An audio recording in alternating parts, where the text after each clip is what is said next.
again. I just pressed record. Oh, Geo. I've always wanted to get that Chia commercial, but like get it edited for like mutuals, like my homie Berto who makes Ghost. Berto, and you see like the mustache and the hair grow out. So for like Geo, like Geo, and your locks and goatee grow out. I think I got that back in the day in school. Geopic. Oh, yeah. For real? Oh, that's sick. I hope you kept on to it, man. No, not in a physical one, but like, oh no, actually, yeah, I had a few of them. I think I had like one or two, but like, no, I mean the kids at school, that was like one of the memes, I guess you could say. No, I think it's part of the ingenuity of how like Louis C.K. had a bit about how like no matter what you name your kid, they're gonna get made fun of in school no matter what. Like, he goes on like a Mike, your mother's a Joey Blowy, Louis Screwy, and I remember and he asks the audience, he's like, any name, throw any name out. And one guy goes, Dan. He's like, Dan, eat a bag of dick. And see, it's that easy because kids are that fast. But the ironic part was that it's not a play. It's not a true play on his name. It's just an insult. I'm explaining the ironic joke. I'm sorry. Oh man, these. I'm not going to talk about it, recording it, but like these ironists, bro, like. Oh no! They never win though, because never mind. I'm not gonna. Let's put it this way: I'm like 2-0. I mean, it never goes well for them when they go after me. Put it that way. I will say though. I will say one reason for it is because like I'd like to believe that first of all, followings, like a person's following count. Like their follower count, that is not an even across the board metric. No, it's not. Because I've seen accounts with like so many more followers than mine, and they hardly get any interaction. Where like, I would argue, like you're a good example of how there's a difference between followers and a following. Like even if you discuss things very far related from art, there are always people in your audience who chime in, respond, interact with it, take things and run with it. You know what I mean? Yeah. So, but at the same time, it's not like exactly a like farm. It's like pretty even. But like a lot of like the ironist people, they like get boosted by the bigger counts. But of course, because they're coded in like left-wing politics, they don't get like, how can a guy keep coming back on burner accounts and get like a big following, whereas like a right-wing person can come back? I mean, there's clear algorithm manipulation. I mean, there are people that'll come back on like a burner account, but like you'll know who they are and like they have a brand. And even though numerical followers, I certainly know a thing or two about having to rebrand and getting thrown out the window and sneaking back into the service entrance like it's a Mrs. Doubtfire Groundhog Day remake. But it's really weird though, because like, one thing I've noticed in the very short time I've been doing what I do, like flyers, shirts, zines, even like threads and making videos or live streaming, like the worst critics are people who cannot make. I found that like the most vindictive, like going out of their way, like, all right, I'm going to put a pin on this for a second. Dusty Rhodes once said something to the effect of, a fan will buy a ticket and shake your hand and come see you do your thing. But a guy who hates you will buy a ticket, drive 3 counties over, buy one of the best seats in the house, just so he's like spitting distance from you, from the ring. So I've noticed that one particular brand of this kind of ghoul, all right? Yeah. Are people who have talent, but they squandered it or never did anything with it. And now they become the worst critics because they use their talents and skills and their insight or even their experience to snobbishly tear down the works of others. And I've noticed that deep down inside, imagine being like, oh man, like, I wish I could have done that. Well, can't create, so I might as well do the online equivalent of trying to light this guy's dog on fire, like that. So like for it to become like when it gets personal, it's like no. Like this There's person cannot find therapy. Yeah. There's something there. Like, you know what I think it was? I think it was because last year a certain thinker of ironies got his new audience against me. And that didn't work out well because, I like withered that storm. Because like what they'll do is like, I mean, but anyways, yeah, you go ahead. Like, I have a theory about the irony cells, but like that's. Oh no, just real quickly, I've noticed in like, okay, I don't want to get ahead of myself because I know we like you hit record and here I am going geo and then we're talking about people with so little going on in their lives. Like you see, like habit is worship.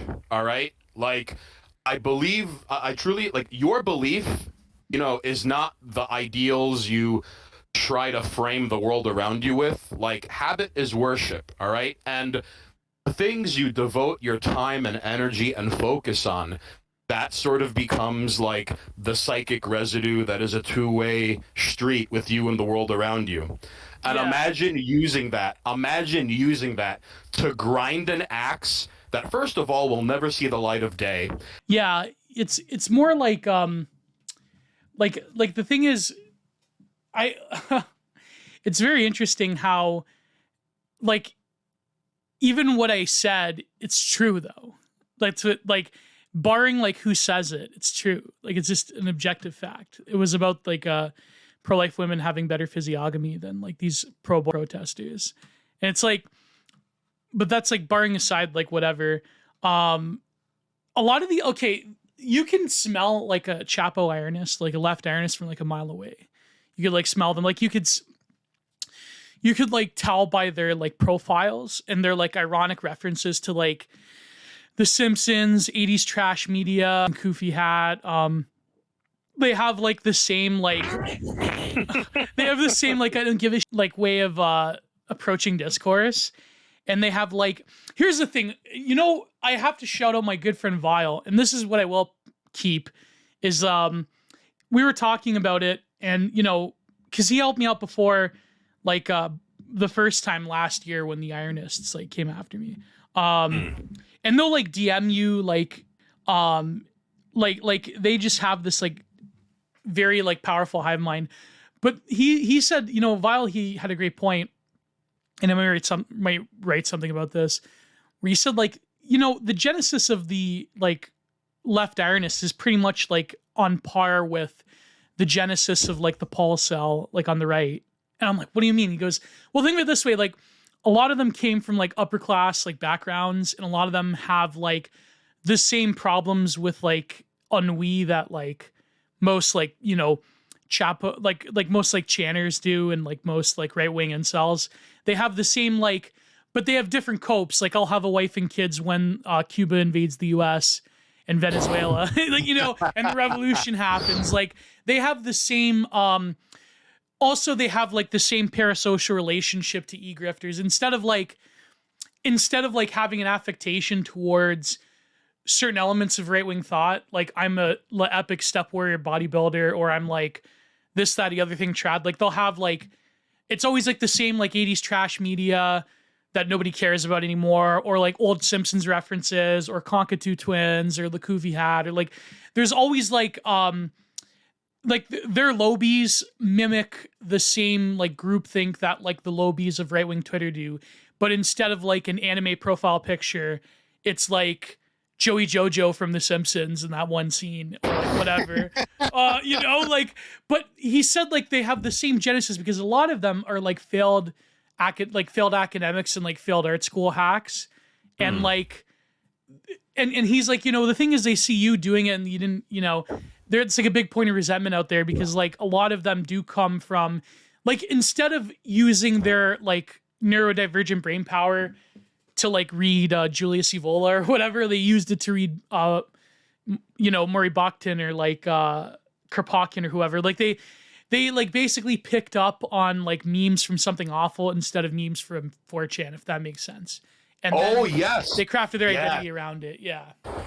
Oh well, I'm glad you bring that up because a really weird breadcrumb trail of segments of the left, like specifically like a lot of the progressive stuff dates back to something awful. Like weird Twitter was people. I mean, for the ladies and jerks listening at home who don't know this, like, well, first of all, once upon a time there were before 9/11. All right, there were two websites. Something Awful and Portal of Evil. And Portal of Evil was like internet atrocity tourism, but it had a prime but it had a prime directive.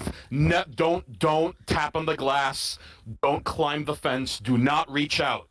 There was a specific a set of instructions where like we don't no. This is internet atrocity tourism. But something you can't awful, leave the bus. The bus has like bulletproof glass on it. So. Yes. Yes. But then people that left the bus and reached out to the freaks, it didn't end up well. So, it's funny though because a couple of people who ended up as exhibits ended up becoming like forum regulars. It's a two-way street. Like it's kind of weird, but like but for something it's kind of like in Brazil, like the rich people they'll tour the favelas in these like armored buses, but then sometimes they get raided.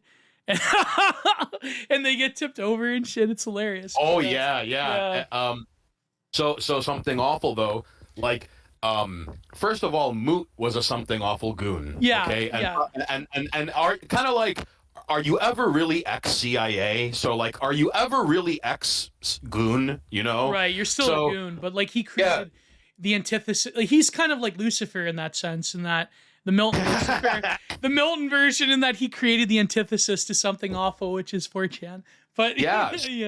But the something awful goons though, like first of all, like Photoshop Friday, Comedy Goldmine, the Goon Swarm, where like you would get flooded by faceless, like that predates Anonymous. What was that? The one I remember, like Don Jolly in.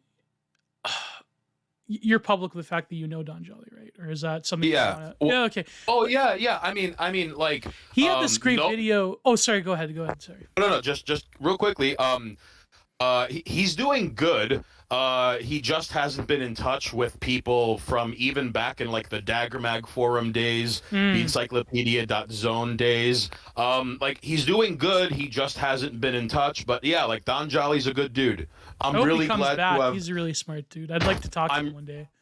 You know what? Like, just real quickly, before I know I interrupted you, you interrupting me interrupting you. So I apologize beforehand. But Don Jolly warmed me up to the idea of meeting people off the internet. Because, like, in MChat, in encyclopedia.zone, he just mentioned something offhand. And I'm like, dude, you're in Brooklyn? He's like, yeah, I'm moving to Texas at the end of the month. And I'm like, let me shake your hand and buy you a steak. And 2 days later, he came to Astoria, and it was fantastic. So, among the many great pieces Dr. Don Jolly has released and written and provided to the world, which one are you going to bring up, Gio? Oh, the one video where he talked about something awful culture specifically, but he mentioned, which I thought, like, in the one it's kind of brilliant, but another it's kind of deceivious because they're probably like old boomers who don't understand like what the internet is, not what the nuance is. The experiment they did of like making just ordinary Joes famous within like a particular milieu or environment that they're in, but like some random example.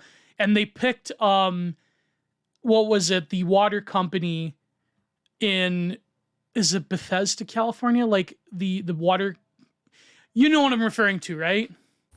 Yeah. They would pick, because this water company, I wonder if Peter Nemitz worked for them. No, he's in Las Vegas now, but like I think he was in California. And like that'd be like such synchronicity if Peter Nemitz ended up, because he works in water regulation. I wonder if he worked for this water regulatory body. Yeah. I would not be surprised. Dude, the goons have ended up in the corridors of power. Like, Ellen Pao, former Reddit of CEO, who totally knew that, like, Gasoline Maxwell, like, what's her name? Ghislaine? Whatever. Ghislaine. I like when Mike Enoch would call her Ghislaine. That's hilarious. Well, to to stand out from the ignorant masses, to be extra ignorant, I'm gonna call her Gasoline Maxwell. So that being said, Ellen Pao was in parties where she was in the same room as Gasoline Maxwell, and evidently she was like, "Oh, we knew she supplied people with underage girls," which is like failure to report some shit is a felony. But do you expect any less from a something awful goon? Zoe Quinn, something awful goon. Ezra Klein, editor in chief and founder of Ezra, that's like wild. Awful. Ezra Klein's a goon. Yeah, like, but. Like that was a good experiment. Like I think was it the Bethesda Water Company or something? Like they would have like these fake updates. They would like write this fan fiction around like the tension among like the different regular supervisors and everything. Like it was like this whole, but it was like an experiment of like taking normal people and like putting the Eye of Sauron of like celebritydom on them, which I think is like kind of like. See, this is the point I think with the Chapo cells is that they have the same. They have put it this way: they have the same psychic ethnogenesis as a 4chan incel, in that they have the same like they're still upset about their own rootlessness, although they're probably in a bit more of a higher socioeconomic demographic. Although you'd be surprised like how a lot of like right wingers on the internet, like anonymous posters, are like the children of like upper middle class people. Yeah. I won't blow his spot, but I met someone on Twitter, and it was like didn't even pick a profile picture, just the normal default little rectangle with a circle over it. Like a numbers account. Yeah. And it's like he follows like 70 something accounts. He's got like 3 followers. And he just DM'd me one day, and he was like, "Hey, is this you?" And he sent me a picture of a flyer, and I'm like, "Yeah." He's like, "Oh, cool. You know, like, I ordered a shirt." And I'm like, "Oh, what number order were you?" "Oh, like order number like 83." And like, I look, because like, unless I have to mail it out, like, yeah, I don't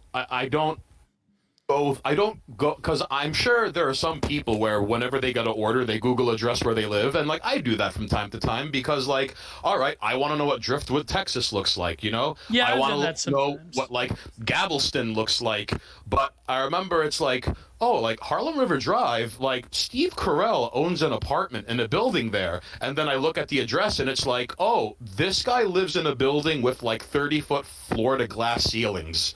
And like, want to hang out sometime? Sure. And then he just, I end up walking into a party, and someone casually mentions offhand, like, doesn't George Soros own a unit in this building? And it's like, this is the nameless, faceless, who, this is like, okay, the captain of the Reply Guys of the Eastern Division, this is him? Like, so no, I think this happens on both sides, but what I will say is that, like, the left of this contingency has a weird habit of like well-fed monarchist, well-fed kids from the suburbs who identify as monarchists, arguing with well-fed kids from the suburbs identifying as communists. I know. Like on their iPhone 9.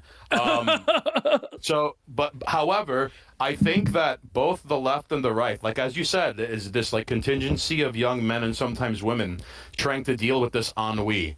And I've noticed that, like, you know, the traditional route was like, oh, you made a good thread, and or something you made was screen capped and eternally preserved for posterity, you know? Or like, hey, like you did pay attention and you started eating oats and doing squats, you know? I think there's a tendency on the right wing of things to be a bit more hands-on and active, like for example, like with the left, like you hardly ever see people like, how do I put this? Okay, this is the point I'm trying to make. I know I'm rambling, but like 90% of life happens, 10% of life happens to everyone, all right? Like you're going to try as hard as you can and have nothing to show for it. You're going to struggle. You're going to watch people die. You're going to get sick. You're going to get cheated on. You're going to have sudden loss in life. All these things, okay? The remaining 90% is how you deal with it. And I feel that information systems that double as the perceived reality of the world around you compete with one another. So you either take the sissy, hiding behind language and groupthink and consensus with perspectives that are strangely aligned with academia and blue ticks and journalists, and legacy media, or you're an outcast, disgusting, filthy monster with the added bonus of you're probably right. And reconciling that is the how do I put this? The blowback, shrapnel, and collateral damage. That is what unfolds on Twitter and online, like every day. Like the reconciliation of that. Like, yeah. But Vile brings up a good point though, in where like the mechanisms and the route they take to get there, like they're pretty much parallel. Well, also like their attitude towards like some of them being like either resentful or some of them being the children of privilege. Like they mimic the same, I would say, like antisocial behavior and like irreverence that a shitposter has. Like they have the same like pitiless attitude towards their enemies and towards even other people, but they have to like sublimate it through like left-wing politics, which is really weird because back in the day when they were on Something Awful, all of them, even the mods, I'm even sure like if you really were like a dedicated A-log, you could like go through the history of someone like Ezra Klein if you found his username or whatever. And like a lot of them were posting like gamer words and F-slurs and like they were like they have the same like if like, and some of them actually do like post stuff that like a chanter would post, but in like the different like irony bro, I'm so with it, I'm cool, I don't believe in anything type of like, I don't believe in anything yet I still support all of the policies of the regime, which is which the whole like recent decision, which again for our YouTube purposes, not going to mention the actual procedure, quote unquote, but like the recent decision, like this is really like a good expose of like what they're truly like, because all of their like irony and irreverence and like having the same like sociopathy as the average chanter, like that gets thrown out the window when it comes to like the best example I ever had. And it's funny because a lot of the points I'm saying right now came actually from Nightmare Vision. He like did this podcast, ironically enough, with a thinker of ironies back in the day. And before like he decided to, peace out, if you will. Anyways, Nightmare Vision, he said this back in the day, and it's funny because like one thing that like really exposed them was when he posted those Floydies, those like Floyd dolls, and like all of like the top ironists, like you could just see a sea of them. They're all like breaking kayfabe all at once, like breaking the character. Like, oh, this is terrible. This is and like the one dude, he actually like said like, you mad bro, like to me. I'm like, bro, you were like ass blasted about these Floydies, because the thing is like, you could imagine if this was like, if this happened in like 2006 on like Something Awful, like I guarantee you they would make that same joke. Like that's like a typical irony bro joke right there to have those like Floydy dolls. In fact, I think it's important to note that a reoccurring theme I've heard, like with people who are involved in things that I'm involved, like take Ghost Jail for example. Yeah. For the Liberals episode, there was a running theme of like these people who were throwing around these words that they're scared to death of now. That was coming out of their mouth every day 5 years ago. Yeah, like not even like 5 years ago. Yeah. Right, and now... Well, look at the boomer lib response to like Justice Clarence Thomas. Like they're literally posting it. They're posting the almighty word on Twitter. The word of words. The word of words. So it's like, dude, like it's like in D&D, there's like power word kill, a wish spell, and then the N word. Like only a prestige class beyond level 20 wizard or cleric can even attempt to strike a deal with his deity to say that word out loud. It's true what Malcolm X said about the white liberal. Yeah, dude, you know what, real quickly, man. Malcolm X was unironically right about everything. Yeah, he was. Even during his crazy ass whitey phase when he was in the Nation of Islam, granted, he was seeing everything through the lens of like albinoid Caucasians created in a cave by Dr. Yakub. even when he was seeing the world through that, no, white cave bitch. yeah, he was still talking about how come blacks don't own the businesses in their neighborhood. Hey, you ever notice how white liberals are wolves in sheep clothing? At least Republicans are wolves in wolves clothing. He mentioned a specific group of quote unquote white people, but we'll not get into that. But the kind who recoil in horror when faced with certain things. That was a comic once. That was in a I forget what cartoon it was from, but I remember like Common Filth posted it back in the day.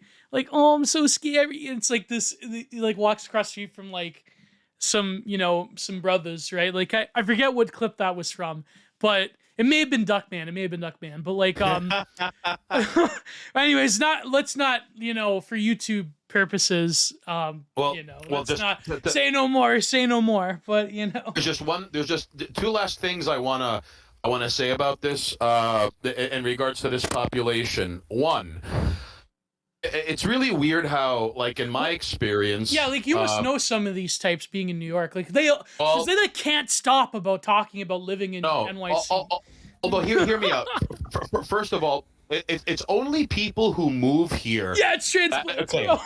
Yeah. Bro, okay, it's kind of like how, when someone freshly converts to a religion, they've got nothing to lose and they got everything to gain. They become the most obnoxious converts, yeah. Right, so people do the same thing with moving to my city, which is weird because when you see these people in their, like, all right, like when they're going about their day-to-day, imagine, like, 3 Chomsky hunks with hands softer than hard-boiled eggs. One of their parents, okay, and out of these 3 people, one of them, their mom is a trophy wife, and their dad is an emotionally absent but good, stable provider and father and husband. He works for some brokerage or something like that, or he like. If you're a Chapo, if you're like Matt Kreisman, your dad, was it Kreisman? His dad worked in the media. His dad was editor for Wall Street Journal or something like. Yeah, no. Let's say it may have been him or like one of the other ones. I forget which one, but yeah. Let's go with a contract negotiator for DuPont. All right, so. All right. The second one jokingly refers to the house in the French countryside she retreats to every year as, quote, a crap shack in the woods, end quote, and nervously identifies as middle class whenever like wealth or money. And she's probably like a dirty wasp, tiny Kevin Bacon-nosed bitch whose mom used to say things like, well, you have to be more aggressive with your savings, which is like the whitest thing I've ever heard someone quote someone very else thin on. Lips. For some reason, yes, thin lips. And then the third one is the token non-white one that resembles Ted Wasanason from King of the Hill, and where it's like, haha, yes, Gio, that is a very funny joke, even though or like the most white-coded, like half what's the politically correct word now for half African American or like a quarter African American? Like, what's the politically because you can't say the M word anymore. That's apparently. I mean, you can in Latin America. They say it all the time. I know. My mother says it all the time. But like, because being from Brazil, but like, you know what I mean. Like, they're the most like white presenting. What I think it was, it may have been. Oh God, which account was it? It may have been Nightmare Vision that called it like how they have like very, very like white features, but yet they have like frizzy hair. They called it the dismantler physiognomy, the dismantler. Oh yes, yeah. They always work for some activist group or some kind of like racial grievance studies professorship, like right. Kind of like like who's like one of those like real bad like grifters, not D'Angelo, because she's like one of my people, unfortunately, but like, I'm talking about, like the dismantler physiognomy. Then you have like, for some reason, he like really fell off because like a few years ago, he was like during like the height of Orange Man, he was even like during Obama, he was like, sorry, I should say Obama. He was like the like guy for this type of stuff. Tanishi Coates was like the guy, right? Like, but he's fallen off. Like, I mean. Anyways, go ahead, Stan. I'm cutting you off. Oh no worries. So these people, like yes, these people, and let's just assume like they're all dudes, all right? So when you see them in their natural habitat, they'll do things like quote like the grimiest, most hardcore gangster rap to one another, jokingly and ironically, I've noticed, while and laugh at it while in the checkout lane of Whole Foods, and then like have the like they look down on it, and like I'm not even a fan of Kanye West, but then the same ghouls will look at Kanye West and be revolted because he's rapping about hope and worship, like, which is such a like any like even the mere inkling and specter of something like hope and worship, it's like showing across to a vampire. Like, it's so, especially coming from people who have never struggled and never went a day without. Like, and these people, yes, these people. It's sad because, like, if you hang out with them, especially one on one, it's like, are you like an informant? Why do you keep looking over your shoulders every time you're about to say something? Like, dude, it's so weird, and it's sad because like I could count on one hand the number of times I'm just like, you know, hanging out or whatever, and then they're like, just don't say. Oh, hi, Chester, how are you? Oh, hey, Todd, what's up? And this whole time it's like, this guy is wearing a shirt that says like ants, like Russia is watching, and you could easily tell that he's like some useless eater who, like, you know, like he just believes in whoever verified he follows that he outsources his judgment to. And like 30 minutes ago, this guy was telling me about, like, you know, and I quote Geo, and imagine sensitive liberal guy from Bushwick. And he's all like, oh, yeah, dude, I love black girls because that means I never have to talk to their dad. And then, like, 30 minutes later... shit like that, and then 30... Yeah. And then 30 minutes later, oh, hi, because the systematic blah, blah, blah buzzword catchphrase, the protest on Saturday. And, like, and I'm thinking, it's like, that's some Gary Oldman level of acting right there. Yeah. Like, I've never, like, wait, is it me or does he even smell different right now? What the fuck is going on here? So, like, you know, I can't claim to be like the leftist irony bro whisperer, you know, but I've seen him in the wild. You've met a few of them, like his Vile, he said like he basically grew up around a few of them, but like, well, I'm imagining in New York, even in Astoria, you probably have like run past. Oh yeah. Of them, yeah.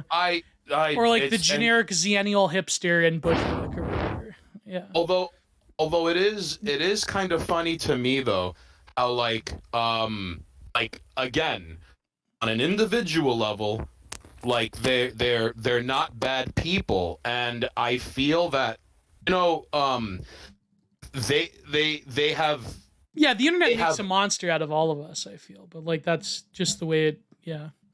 In a way, no, you're not wrong, but there's this weird, I'm trying to put this like as politely with their own identity, in other words. Yes, they're not at peace with themselves. Thank you, Gio. Yeah, there you go. They're not at peace with themselves, and in fact, you can even see this, like, you know, in the liturgy that comes out of their mouth. Like, I'll give you an example. So, like, a lot of my exposure to these people comes from like an ex of mine, because like she never had pronouns, but like she dragged me to a few parties where like people, oh hey, you know, I'm like, you know, Todd, he, him, and I'm like, whoa, hey, I'm Stan Haynes, and they're like, well, what are your preferred pronouns? And I remember going like, I don't care what you call me so long as you call me. And like, and he's like, oh, so if I call you Shirley, I'm like, yeah, you can call me Susan if you'd like. And then when you throw their double think back at them, they either resort to triple think or they freak out. Yeah. You could see them like soft reset and like steam coming out their ears. And then they're angry at you for reasons they literally become the crying soy jack meme, like literally. Yes. Yeah. Yeah. It doesn't make sense to me how like it like on an individual, see, like, all right, maybe I'm biased, okay, Gio, because like I talk exactly how I post and more or less how I write. So there's no, like, other than the mask, that is the only difference between meeting me in person, seeing what I do online. That's it. But I have seen people, I've personally, okay, first of all, like Black Panther came out, and it was almost as if like they even struggling to come up with things like, oh well, I mean, they could have easily inserted like, you know, a BIPOC LGBTQ couple kissing in the movie, and that would have totally, you know, represented the entire the black experience. And it's like, you're a white woman from Delaware. Why is that coming out of your mouth? But I can't say that because like she'll cry and chance, and then I'm going to be asked to leave this, you know, this dinner party. Like it's and you know what it's like, dude. It's like all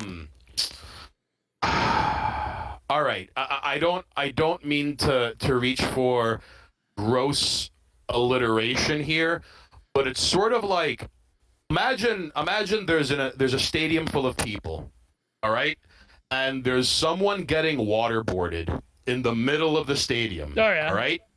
Now, one half of the stadium is like, oh my God, someone's getting waterboarded. And even though you're hearing gurgling, choking sounds, coughing, you're seeing the flailing of limbs, and you're hearing the splishy splashy of water on the floor and onto the boots. A muffled sound. Yeah. Yes. What, like, and in fact, now you're kind of worried, Gio, because the last time you've heard screaming like that was when you overheard someone with duct tape over their mouth in the trunk of an '85 Camry. and so now like the bug the fuck out switch has been turned on, and the other half of this stadium is insisting that you're crazy because no one's getting waterboarded here. Yeah. What is your problem? And imagine that dynamic on a macro and a micro scale. Like, I used to think people subscribed to an information system to see the world through, and now it's just competing realities. Yeah, pretty much. And it's sad because, like, you know, I'd like to believe that, like, deep down they're not bad people. Due to circumstance, happenstance, or choice, they ended up believing in what they believed in. But there's no, like, for example, like that liturgy, all right? So, like, you go to, you know what, and, like, The Simpsons did a good job. Liturgy? Well, I mean, no. Well, I should get, what is Hunter's name now? I don't want to misgender it, because apparently, what is her name now? I forget. But maybe I could get her on the podcast one day. That'd be so like for what happens is like, so remember that episode of The Simpsons where Milhouse's parents divorce? Yeah, that was amazing. Yeah. So, what's his name? Van Houten. Kirk Van Houten. Kirk Van Houten. All right, so I sleep in a racing car. I sleep in a big bed with my wife. Like, I love how well they presented a dinner party, because like, oh, that was so, like, that's when The Simpsons was good. Like, that was so awkward. Yeah. Like, that was. Yeah, and I love that one line, like, hey, has anyone seen that new Woodsy Allen film? And I love when Flanders is like, I love Woodsy Allen's films, but I hate that small, nervous, jittery guy that's in all of them. So like, I remember, all right, so imagine a setting like that, okay? And someone goes, so did anyone see blue is the warmest color? And before I even have a moment, before I even have, like, it didn't even hit a synapse in my brain. Like picture like a little gnome walking through a giant vault going, let's see, let's go to the memory vault. Blue, okay, blueberry, blue magic marker, blue shirts. Blue is the warmest color. And before he even opens up the filing cabinet, there's a woman who goes, that movie was made for the male gaze. And now, like, I didn't, okay. It's funny though, because that movie was like celebrated when it came out as like the most real example of like a lesbian teen couple. Like, I watched Blue is the Warmest Color, but like then nowadays it's like, it only came out like what, 2013 or something like that. I think like 2015. Yeah, and it only took like a few years for people to be like, "Wow, that's basically just like softcore porn for men that are watching it," because it's like a French art house film, and the French art house, even French New Wave, has like a very problematic relationship with, like, you know, sex scenes of a questionable age. Yeah, like Godard in particular, but bumping uglies, and where the director is wondering what the age of consent is. Yeah, if you look up like some of the stuff Godard did, like. Anyways, never mind. What's the point? Yeah, it's like you have to pick like a relevant cultural example, but one that like makes them seem high-minded, even though everyone else saw it. It's like really weird. Like there's a few like stock like faux profound films, especially that have that like appeal. Anyways, go ahead. Sorry. Oh yeah, but and it's nuts because like they. Okay, like I hate to say this, but only on an individual level can you even like it almost feels like you're reaching out to the person buried underneath all of this, okay? Mm-hmm. So like I remember like the Pulse nightclub massacre happened, okay? And I remember like this was the longest 5 minutes of my life, and it is the only time like you know what, like I learned like even if you're right, you still have to pick your battles. Yeah. So I remember they you know like, oh well, you know, Pulse blah blah blah blah blah, and like mind you, I just wanna eat the spaghetti bolognese, stuff my mouth with like garlic bread, and like leave the dining room and go back to standing in front of the bookshelf in the living room. Like I don't. This is so sordid, and the longer I go without talking, the faster I can eat, and then I could go to my paying attention pose or pretending to pay attention pose. Okay. So, yeah, it's very performative, those conversations when like the happening happens. Oh yeah. So then because like there's also like performative mourning. Like it's weird. It's funny you say that because like it's almost like the equivalent of like, wow, Geo, real scorcher out there, huh? But instead of that, it's like, wow, it's a shame that thing happened that I was a zillion time zones away from. So I remember bringing up that, you know, people say that, you know, with this digital footprint that this guy left behind, he had a Grindr profile, and he was like, typical blah, blah, blah, blah, blah, blah, blah, blah, racist, you know, homophobe, Christian, blah blah blah blah blah blah. And I'm like, and he turns out to be Muslim. Yeah. And then it's like the shooter was a Middle Eastern Muslim man. She was like, so, and I'm like, right. So, in Islam, there's only one gender, and women are property. Well, a certain interpretation of. Oh yes, the strictest. Yeah, I mean, like the kind of interpretation where like music is haram. Like, yeah, that's like general Wahhabism. Yeah, but then people say he I know it's just a meme and it's probably not true. Maybe it's true in his case of like he had his own like repressed feelings, but then some people say he didn't even like do it out of like homophobia or his own like repressed urges. He did it like for some other reason. But then again, I don't know. That's just like a rumor. Like, I mean, you never. It seems like Pulse nightclub is one of those ones that gets like buried. Like it's not advantageous to the narrative. And his dad may or may not have had ties to like, you know, a certain 3-letter intelligence agency. Yeah. Well, it's like, kind of like Vegas, right? Like we don't really know that. Or kind of like the Tsarnaev brothers, whose father and so forth. And yeah, there's always like a weird thread that remember the girlfriend of Mr. Paddock, and she listed the FBI as her employer on her insurance forms. Yep. Yeah.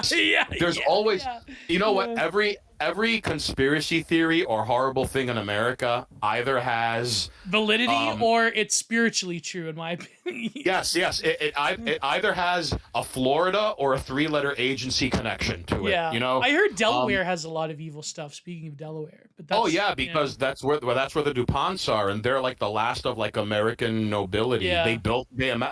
You know, there's a beautiful book about the DuPont company called Behind the Nylon Curtain, and the DuPont company did everything in their power to prevent it from being reprinted, because it basically showed like dumping chemicals.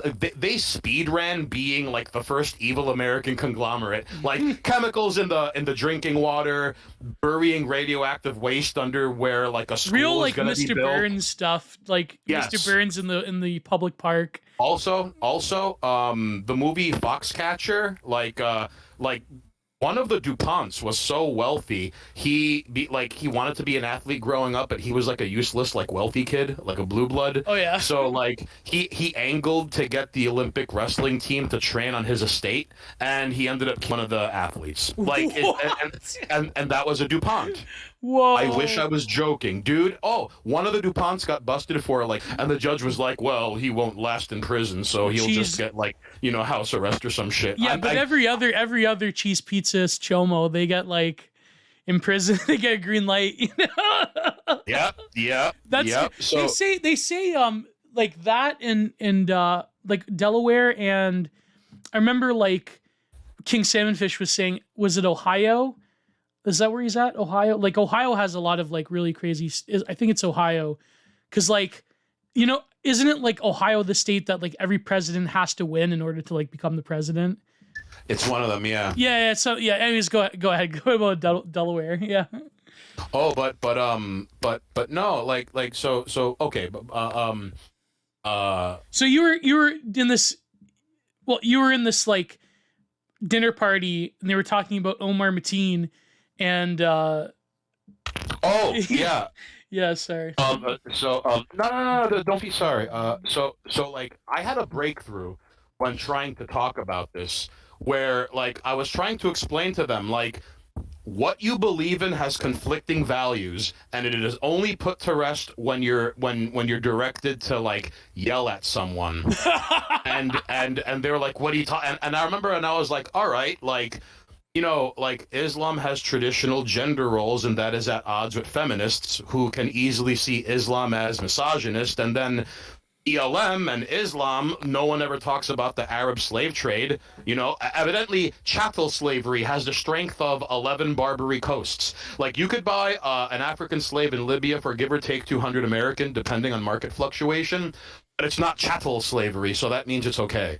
So everyone acts like the tenth of intersectionality is a welcoming church choir of allies, in where like first of all, like when Trump was elected, within minutes they were like, white women got Trump into office, which now put white women on the defensive ever since. Like now you go to Bushwick and you I keep expecting like white women to lie prostrate to black women who walk by, but then like dial 911 and keep their thumb on the call button when they walk by black men, you know? Like it's so weird, man. And you know what, like I think, all right, I'll put an end to talking about these people, but I'll say this, okay? Only on an individual level can you get through to them, because the only way I got through to my ex is when like because even she fell for the, but that's not real Islam, but that's, and it's like, I get it, it's mean to paint out an entire religion. Yeah. Just all right, but I remember telling her like, all right, but you know, dogs are haram in Islam. Like, you ever see what they do to dogs? She was like, no. And I'm like, you ever see what they, you know, like, you know, in Iran, they have a crane. So it's not funny how they're comfortable with like that one thing, but not like the other. That's kind of like, because here in the West, with like Christian people who are more like trad cath or whatever, like one is more of a greater offense than like the other one. So it's like, wow. Oh crazy. Yeah, but it's nuts, because like it's like so look at these hurdles and walls that they construct just to keep out of sight, out of mind in place, you know? Yeah. And right now, I hate to say this, but in this decade, screen cap this, all right? In this decade, we're going to see a lot of 180s, because, first of all, binary worldviews get clicks. That goes without saying. Oh, yeah. But when you see the world in black and white, a 180 is the only way out if something is, like, cramping your style. Like Eldridge Cleaver, all right? He went from founding member of the Black Panther Party to being right-wing, blowhard, talking point conservative. So, literally friends with Ronald Reagan, and like, yep. Yeah, right. I used to buy. I don't condone the use of drugs. Okay, like, disclaimer. I'm not telling, like, all right, but I used to buy acid from this gutter punk who I would always catch at like Tompkins Square Park. In Manhattan, and like this dude was like gutter punk, lived in a squat, more vegan than thou, shoplifting all the time. I mean, like, he's the only person I've ever seen like hawk a loogie at the cops and run for it, and that was his idea for like fun. Literal cruise punk. Yeah. And you know what? Like, they don't look like how you think they look like with like the dirty dude, dreads and the leather jacket, yeah. sometimes they do, sure, but like if you ever go to like a punk show and there's like a balding guy in his 30s wearing sweatpants and flannel, that guy probably set Nancy Reagan's car on fire. Like that, it's like you ever see that movie SLC Punk? Oh, that movie. Yeah. It had. Yeah. So I like how, like, at the live show, they're like, oh, that guy's like the most punk dude ever. And he's just like the smiling guy who isn't even wearing a band t-shirt at the front of a show. He gets pushed. He throws a haymaker, knocks out a dude mid-show, and goes back to, all right, it's not. Because, you know, like when you see people with pins and patches and safety pins in their ears and like a little toilet chain handle pin on their like leather jacket and a 6-foot mohawk where it looks like their dad's parrot and birthed that, like those people 9 times out of 10 don't have a lot going on in their head. They're just poses, really, yeah. Right. But you go to a live show, it's the dude who's wearing, or like the chick who's wearing all black and there's no band logo on it. And it's like, that's the person you have to be careful for, or that's the person you're probably buying ketamine from, you know? Yeah, so anyways, so I used to buy LSD from this guy, and then now he sells life insurance to worker drones in Silicon Valley. It's like, it's like what Stout said to me once, what Matthew said. He's like, because he grew up like near Camden in London, which was like the birthplace of punks. And he's like, you know, like, you gotta realize, like, actual punks, it's like not like the people like who attach some kind of like theory cell ideology to it.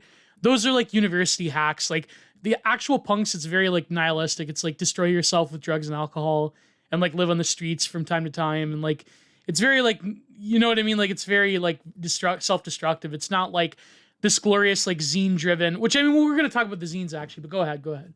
Yeah. Oh yeah. So in Canada, they wear flannel there too in New York, because I thought only Canadian punks wear that like one particular type of flannel jacket. Well, flannel. I will argue that like flannel sort of became a mainstay, and because of grunge. Of course. And even today, I mean, like flannel, like it's weird because like flannel is one of the few unisex items of clothing that like both normies and like jerks who go to a basement show where the building isn't up to a fire code, you know, like it's got exposed, like it's got the like fireproofing that's exposed from the girders on the top. Like the I've been to plenty of those, man. I've been to plenty of those. The insulation that looks like cotton candy from afar. Oh hell yeah, dude! Drips on you, like gets in your eye one time. It's like it's right. So yeah, like you'd be surprised. There are like flannel, because like you know, a lot of hipster trends, people don't know this, actually came from Canada, by the way. Well, a lot of a lot of like hipster trends in like way back in like the mid 90s during the grunge thing and the early 2000s came from Canada, but were really accelerated because he was involved in like where all the punks and hipsters hung out in Concordia University. Gavin McGinnis, when he did his fashion column for Vice. Oh, that's right. Yeah, he created like, the reason he created that aesthetic is because a lot of those trends came from like hipsters and like faux and like suit intellectuals and like punkers that went to Concordia University in Canada or like elsewhere, that went to like, you know, bummed around Vancouver, or like, because like Gavin, he was exposed to all these people. So when he did that column, I forget what it was called, like hipster fashion or whatever, like that was, a lot of that came from his like knowledge of what Canadian hipsters, like Canadian proto hipsters, what they were doing in like the 90s. So yeah. Dude, I had no idea. I mean, like I knew Gavin McGinnis was integral to the that aesthetic subculture. Of it, yeah. However, I was always under the impression that, like, you see, like, because like the hipster aesthetic and subculture from where I was growing up, it was synonymous with gentrification and people who had more money than you did. Yeah. So it was hard not to see it as like a parody of the working class. Like, you know, find the shittiest, most ironic vintage tee you can, trucker hat, drinking Pabst Blue Ribbon out of a paper bag while, like, you know, ironically playing the lottery through scratch-offs. And it all just felt like a parody of like the working class. Yeah, But I they did. had a carabiner, like keys in a carabiner. Yeah. Right. Although I had no idea it had its roots in Canada. A lot of it did, like a lot of it had its roots in the States too, but like that's like Gavin was responsible for a lot of it too. Oh So wow. yeah. Although you know what though, like although I think it's fascinating how I remember as early as 2000, 2001, you would see little bits and hints of it, and then hating on hipsters became America's favorite pastime in around Yeah. like 2008. Because by then, even like hood rats were wearing skinny jeans. In fact, like skinny jeans, that because of hipsters, that is still a thing. So Yeah. like I remember by 2008, you'd see like hood rats, but in like ironic glasses and skinny jeans, but like still slinging dope on the corner of like 179th and like Jamaica Avenue. But now looking like, are you trying to get your way into some like Seven Sisters college pussy? Like what's going on here, homeboy? Um, Oh you man. trying to sell product to the Chomsky honks? Huh? Are you telling them it's organic dope? What are you doing there? So, There was this great Armana forums post about the hipsters and how like they actually did like preserve and consume like unique culture.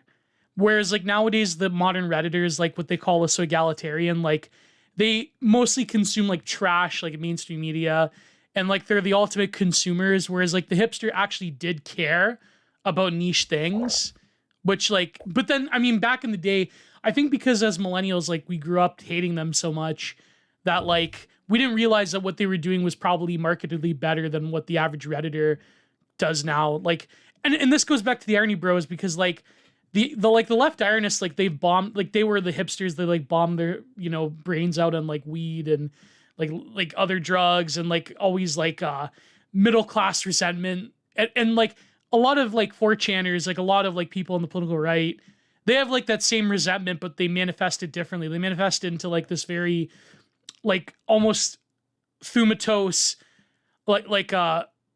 sorry, not thumatose, like Thanatos level of like I have no girlfriend, I have no life, therefore society must end. The Caesar Augustus must come back. Dark whatever. Whereas like they have the same eschatology too, the hipster than the irony bro. And that's like, after the revolution, like, the average like Chapo like person will talk about the like, but it's always like an ironic thing, like after the revolution is the equivalent of like after modernity when the Kali Yuga ends and like we get to become base step warriors again. Now it's like the revolution happens and like that's why like they also have like a lot of like weirdo like affectations towards like third worldist regimes that are pretty much anyways. Like they'll always go on about like Venezuela or the Rojava or like whatever. Like they'll have some or like the Kurds. I think like actually the guy that runs TrueAnon podcast, I think he like went and helped like the Kurds, if I recall. The Bryce, what's his name? I forget it. Budden. I forget. oh yeah, dude. Yeah. I'm glad you bring this up. I'm glad you bring this up because like even cartoonist Ted Rall went to Afghanistan. Yeah. Like Yeah. see, dude, even Immortal Technique went to Afghanistan to build an orphanage and Oh raise yeah, I money remember for like that. roads. Yeah. Yeah, like it's weird how like I'm glad you bring this up because like The right wing equivalent would be like worshiping Russia or like worshiping certain factions in the blue and yellow country, or like I guess like certain people accuse like Keith Woods and others or like of being like quote unquote Islamo-Duganists, which is like a meme to say that they're like right wing third worldism. But then like that's kind of like just a meme. Whereas like these people are actually serious. Like they actually like when they go into grad school, they'll write papers about the Rojava or their experiences among the Kurds or whatever. Like the right wing, they'll have like a tongue in cheek, like, yeah, LeBase Putin or whatever, but it's never or even like some of them are like these weirdo cinephiles that are like, well, Xi is like the greatest statement, Ron Paul Maoism, Xi Jinping's the greatest statesman of the 21st century, blah, blah, blah. Like, but these people like on the left, like they'll have like the same like third worldist Marxist like affectations to them. But anyways, go ahead. Yeah. So I brought up, Mortal Techniques is interesting because like he's like half right on a lot of things, but like he's also the causes I think are kind of like Like Trump really like ruined him. I feel like, unfortunately. Yeah. Yeah. No, but it's dude, it's not just a mortal technique. It's not like Trump I love even Moral ruined. Technique, by the way. Like that's, even though he's Oh, kind of like whatever, but like yeah. oh no, dude. Like even Jello Biafra and Henry Rollins like Yeah. lived long enough to see themselves become the villain. Like Oh yeah, Trump, especially Jello Biafra. Holy crap. Trump forced everyone's hand, and like you had to put all your cards on the table. So it's so weird to go like, first of all, like Jello Biafra put me onto a lot of things. Like I know it's gonna sound like corny, but like reading Dead Kennedy's lyrics when I Yeah, was but in you high were like, school. you're a kid in New York. Like, of course you're gonna listen to Dead Kennedys. Like that's Yeah, and then it's like when you listen to like a good George Carlin bit, and you're like, wow, that's just as relevant now as it was then, if not even more so. So then you hear spoken word albums that Jello Biafra put out, and like, first of all, it's like when you read The Invisibles by Grant Morrison or The Watchmen by Alan Moore, and it's like, wow, you actually had to study what you're talking about because there was no Google back then, so you had to go through ancient tomes of like Tibetan Sanskrit to like know the thing you're making fun of in issue 34 of The Invisibles. You know what I mean? So for Jello Biafra to have such a nasty habit of being right back when a lot of information was within a closed system. yeah, No? yeah. Well, like a lot So, of those like more like highbrow punk bands, like a lot of them did have like an insight. Like here in Canada, like one of the best I think is Propagandhi. I went to grad school. When I went to grad school, I had a good friend of mine who was like very big into Propagandhi, and like them or like. But the thing is, like the average, you know that one YouTuber, the McKinley guy. He like is a music reviewer. oh yeah. Yeah. He's like, the thing is, people like hate on new metal, but like, all these like lower class kids, like lower class white kids, or that work in gas stations, like they were listening to Limp Bizkit and Korn and Disturbed and Mudvayne. Well, I mean, if you're a bit more sophisticated, you're listening to Mudvayne. Like they didn't listen to like Fugazi or Dayglow or whatever. Like they were listening to like, they were listening to Jonathan Davis. They were listening to Jello Biafra. But then like Yeah. the kids like, but then what happened was I think is like the irony cell and the hipster and like the left, like the modern day, like so egalitarian, they like take the affectation of like, yeah, they like take the affectation of like DIY punk and like sophistopunk and like the sort of like trends that became popular because they were being played in like college radio in like Well, the 90s and the 2000s. Like you being in New York at this time in high school, like you obviously know what that whole scene oh was yeah. about, right? In my experience though, I found that like if you like metal or new metal, I always had a kinship with like, oh, like you're into like it, like not even like, okay, like I have a soft spot for older Sepultura, but it's like, oh, like you like Soulfly, bro, you ever heard of Nail Bomb? And that's it. That is Yeah. like point blank by Nail Bomb is one of my favorite things in the history of anything Oh ever. yeah. And because I love how I grew up it's like, listening to Soulfly, like the core like first few albums, like up at like yeah, from Prophet, like from 3 and Prophecy onward. Like I yeah. remember when they played Big Day Out. I think like I watched a rip on it, but like yeah. Anyways, go ahead. Yeah. So in fact, I found out about Dead Kennedys because reading the booklet to the lyrics of Biotech is Godzilla. Yeah. And then from there, so just and also on the LP Blood Rooted, they covered Drug Me by Dead Kennedys, which I really like more than the original version, but anyways, I noticed that like, oh, okay, like if you're sort of like high-minded, you're probably listening to like NoFX. Yeah, You know? No Fox, yeah, and well, I mentioned Fugazi, but like what will be another? Oh yeah, Yeah. but you do bring up a good point, and we're like, like, all right, like let's say let's say you're driving around. Okay, let's say you're on I-95 or Route 66 somewhere in America in the middle of the first half of the 2000s. Okay, and you pull into a gas station, and there's like some kid, probably with headphones on, and he's got like patches on his gas station attendant's jacket. Yeah. There's a much big you're more likely to see something like, like nu metal or metal than you are to see like you're more likely to see us like a Lamb of God t-shirt on them than like, even though like Lamb of God ostensibly came from those like punk upbringings, they're like coded as like redneck metal, like I think, or like chud metal, like chud music, pretty much. Yeah. Or like, or you could get the fancy overseas version of that, and like, oh, he's weird. He listens to Meshuggah, Yeah.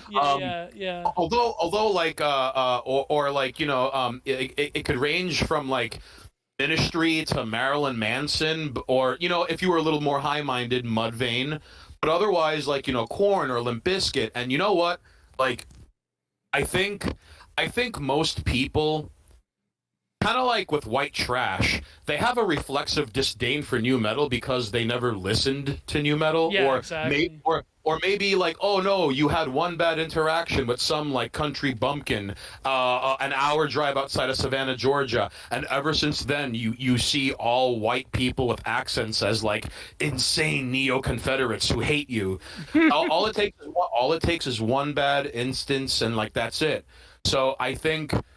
But I think people who like new metal, and it's like, oh, okay, like I will keep Slipknot's first album and I'll play it on loop now because you hate it. Well, there was a few, like, I think in the new wave of American heavy metal, there was like a few like core albums I remember like really became big. Like I was talking about this with my best friend in real life, like about when we were growing up, because he's a musician himself, right? Like, and System of a Down was a big influence on him, and we're like, we remember like the few core albums that became really big that now like Zoomers are listening to.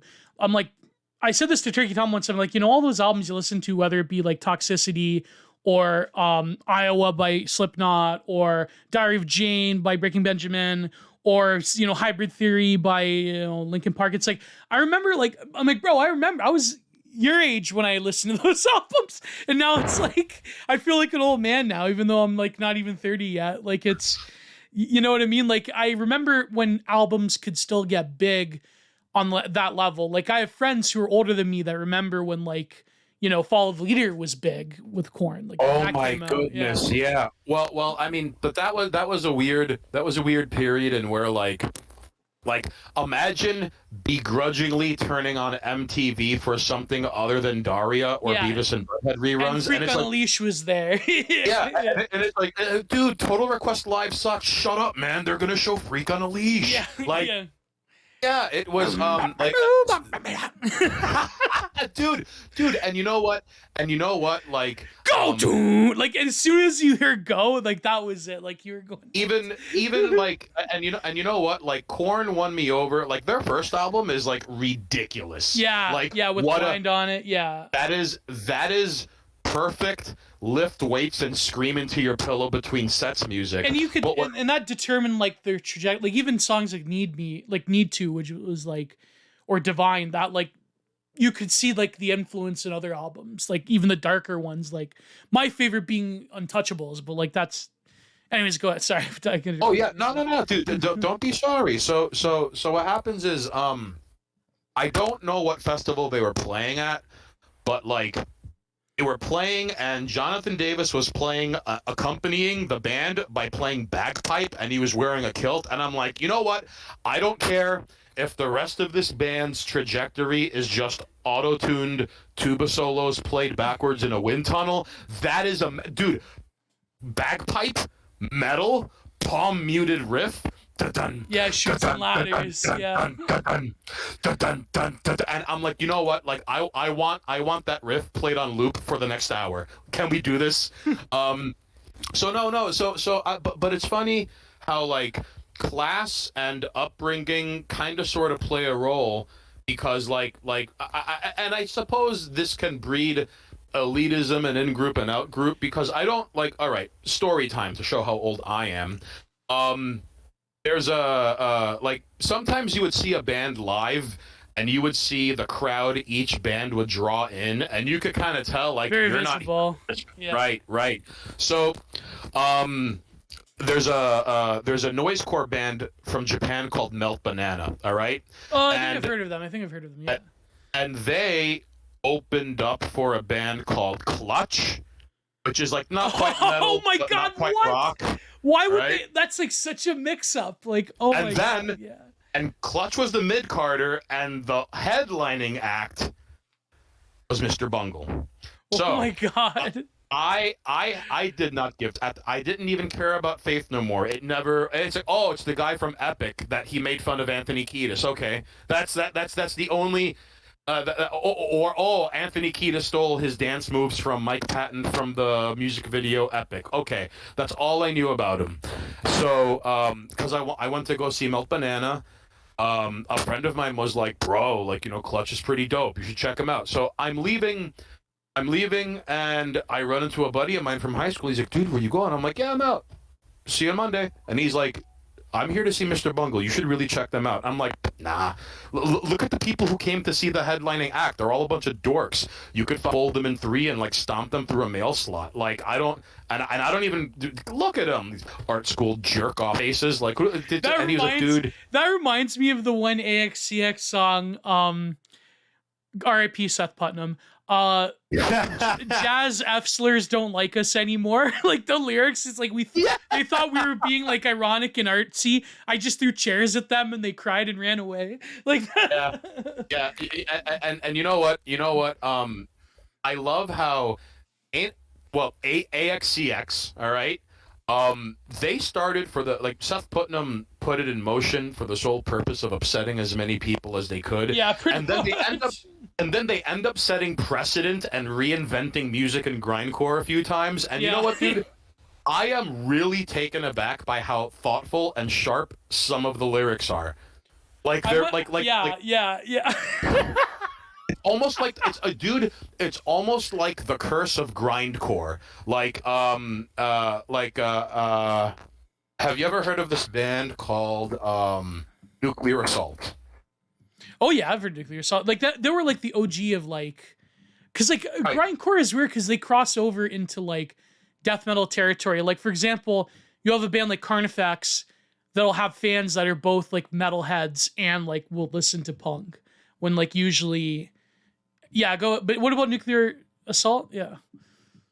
So hold on. Napalm Death. I'm so sorry. Napalm Death is widely considered the originator of grindcore. Right, and one of my favorite memes is like an old picture of Napalm Death, and it's like, okay, the text on the top, arrived to the show 10 minutes late. Bottom text, miss half the live set. So what happens is which mind you, so take the album Scum by Napalm Death, all right, and it was made in 1987. So this is where is it? Hold on. Oops, I'm trying to find this one. I know there's like I don't want dead air, and I'm sorry for putting you through this. Yeah. What's the guy's name from Napalm Death? The singer, Lister? No, Barney. Oh my god, I can't believe I forget his name. Barney Greenway. Barney Greenway. Yeah. I know they have like the typical like punk like leftoid anti-Austrian painter stuff. Hear me out. Like 1987, the song evolved as one. Your pride. Why should your pride be so restricted? Mere fraction of this earth. This earth from which we have all evolved.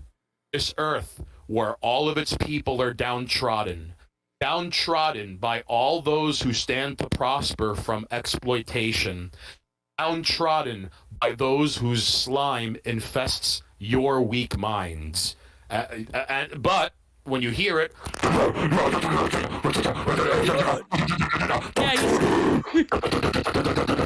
right, he's got a very particular guttural, like Barney's got a very particular guttural like approach to it, like a lot of grindcore. Oh yeah, Yeah. Barney Greenway straight up sounds like Like he's got that. Yeah, yeah, he yeah. legit sounds like an entity that crossed over through a portal running down the mountain at you. Like it's kind of terrifying actually. So anywho, I've always found it fascinating how like even today, Insect Warfare is a grindcore band. Oh yeah. Oh yeah. Dead in the Dirt, they're a grindcore band, and yet like upon first glance, I could see how that could put people off, but like maybe this is my approach to music. I was always like, sometimes I would check out a band just by reading their lyrics and like, okay, Oh, like there's a same with website me. Yeah. Yeah. darklyrics.com. If it wasn't for going A, B, C, D, E, and then going like that's how I found out about all right, so there's a band called Edge of Sanity. Oh, I love that. Just saying, yeah, yeah, yeah. What's his name? Dan Swarno. Yeah, yeah. Yeah, I found out about the album Crimson. I click on E, Edge of Sanity, and I'm like, why are the lyrics to Crimson 18 pages long? Like what? And then I realized, oh, this is like a story from beginning until end. This is a 3-act like, play to music. Yeah, it's like a lot of like Celtic Frost lyrics, or a lot of like more of like the nuanced BM stuff. Although I'm like not terribly big into BM as much as I should be, but like yeah. Like Dan Swarno's a visionary. He has like so many albums too. Like a lot of it. But then you have like other bands who do have like very nuanced and intricate lyrics and who have a story to them, but for whatever reason, like their output just becomes frustrated. Like Agalok is like the best example of that. Oh yes. Yeah. Although Agalok will never get back together because their main guy is so based for calling out. Never mind. No, he called out a certain group of people on Facebook, and the rest. It's funny because like the rhythm guitarist is like the lead guitarist is like an actual like lib English professor. Yeah. Although I will admit, Pale Folklore is one of the greatest albums of all. Oh yeah. I as much as I hate okay. After She Painted Fire Across the Skyline 1, 2, and 3, the first time I listened to it, I'm not gonna lie, I had to pause it, and I was like, "No, shut up! You have something in your eye." And I'm not even getting all of the lyrics. Just on first listen, and like it moved me, you know. So, anyways, I just wanna wrap up the weird like in-group, out-group population. Like, okay, so like you go to a live show and like noisecore attracts skinny, scrawny geeks, fat dudes in like otaku shirts and like weird, like you look like you're in the audiovisual squad in high school, okay? And then like Clutch. Oh no, but dude, like I saw Motorhead, and the first 2 rows were bikers who parked their choppers outside. Like boomer women. Boomer women and guys who looked like they were featured on America's Most Wanted. Like yeah, dude. Or like, okay, another music example. has a physiognomy. One of the best examples I have was I forget who it was. I think it was Liturgy, and they were touring with it may have either been Cattle Decapitation or like I want to say another like very popular death metal band. And when Liturgy came on, all of like the very scrawny like art school kids like came up, and then as soon as Cattle Decap came on, they all hid in the washroom. They all like left and like oh no, dude. Because then all the chuds came up with their burly chud power to like come and listen to death metal and like eat them alive. well, you know what though, like. I think things are a little different now, and we're like, I saw Cannibal Corpse, and first of all, yes, like you basically see palette swaps of George Fisher. Like, yeah. I think it was Conan that said like you could just tell when a dude listens to death metal. They have the band tee, the like Doc Martens or whatever boots, the long hair, and the camo shorts. And dude, that's you know me, what, bro? That's my aesthetic, bro. And you know what? Like, you could easily tell, like, oh, you're here to see Cannibal Corpse, and Yeah. like, but you'll get like outliers. Don't get me wrong. Yeah, Like, you will. you know, Yeah, yeah. like sometimes you'll see like, you know, like cute girl wearing like a white shirt with a funny design on it who got dragged in there because of her boyfriend knows Yeah. every lyric And then to he'll every like, song. then he'll like put a fence around her during the mosh pit. Like, Yeah. oh, I hate that. I Like hate that. his milady pose. Yeah, just go to the side, bro. Just go to the side. But Like, but I will say though, I will say though, like now in 2015, 2016, I went like there's this thing in Manhattan called the Feast of San Gennaro. All right. oh yeah. And in 2015, 2016 is when I started seeing like hood rats wearing heavy metal shirts, and they probably weren't hip to the music. They just like, oh, like Master of Puppets by Metallica, or even like black metal by Venom. And I was under the impression that like, oh, they like it because it looks cool. All right. Yeah. Then fast forward a few years later, I see this punk band called Turnstile in Coney Island, and Oh, I've heard like, of Turnstile. Yeah. and like a third of the crowd were like hood rats from Brooklyn. And you know what? Like they like look, they want to mosh as much as like, you know, the kid with the nose piercing and like the neck tattoos wants to mosh, you know? So now I think there's like a weird like there's like a weird the barriers are still there, but like here's my best example. I saw a band. There's this band called Attila. I saw them live, and oh my god, band, you saw Attila?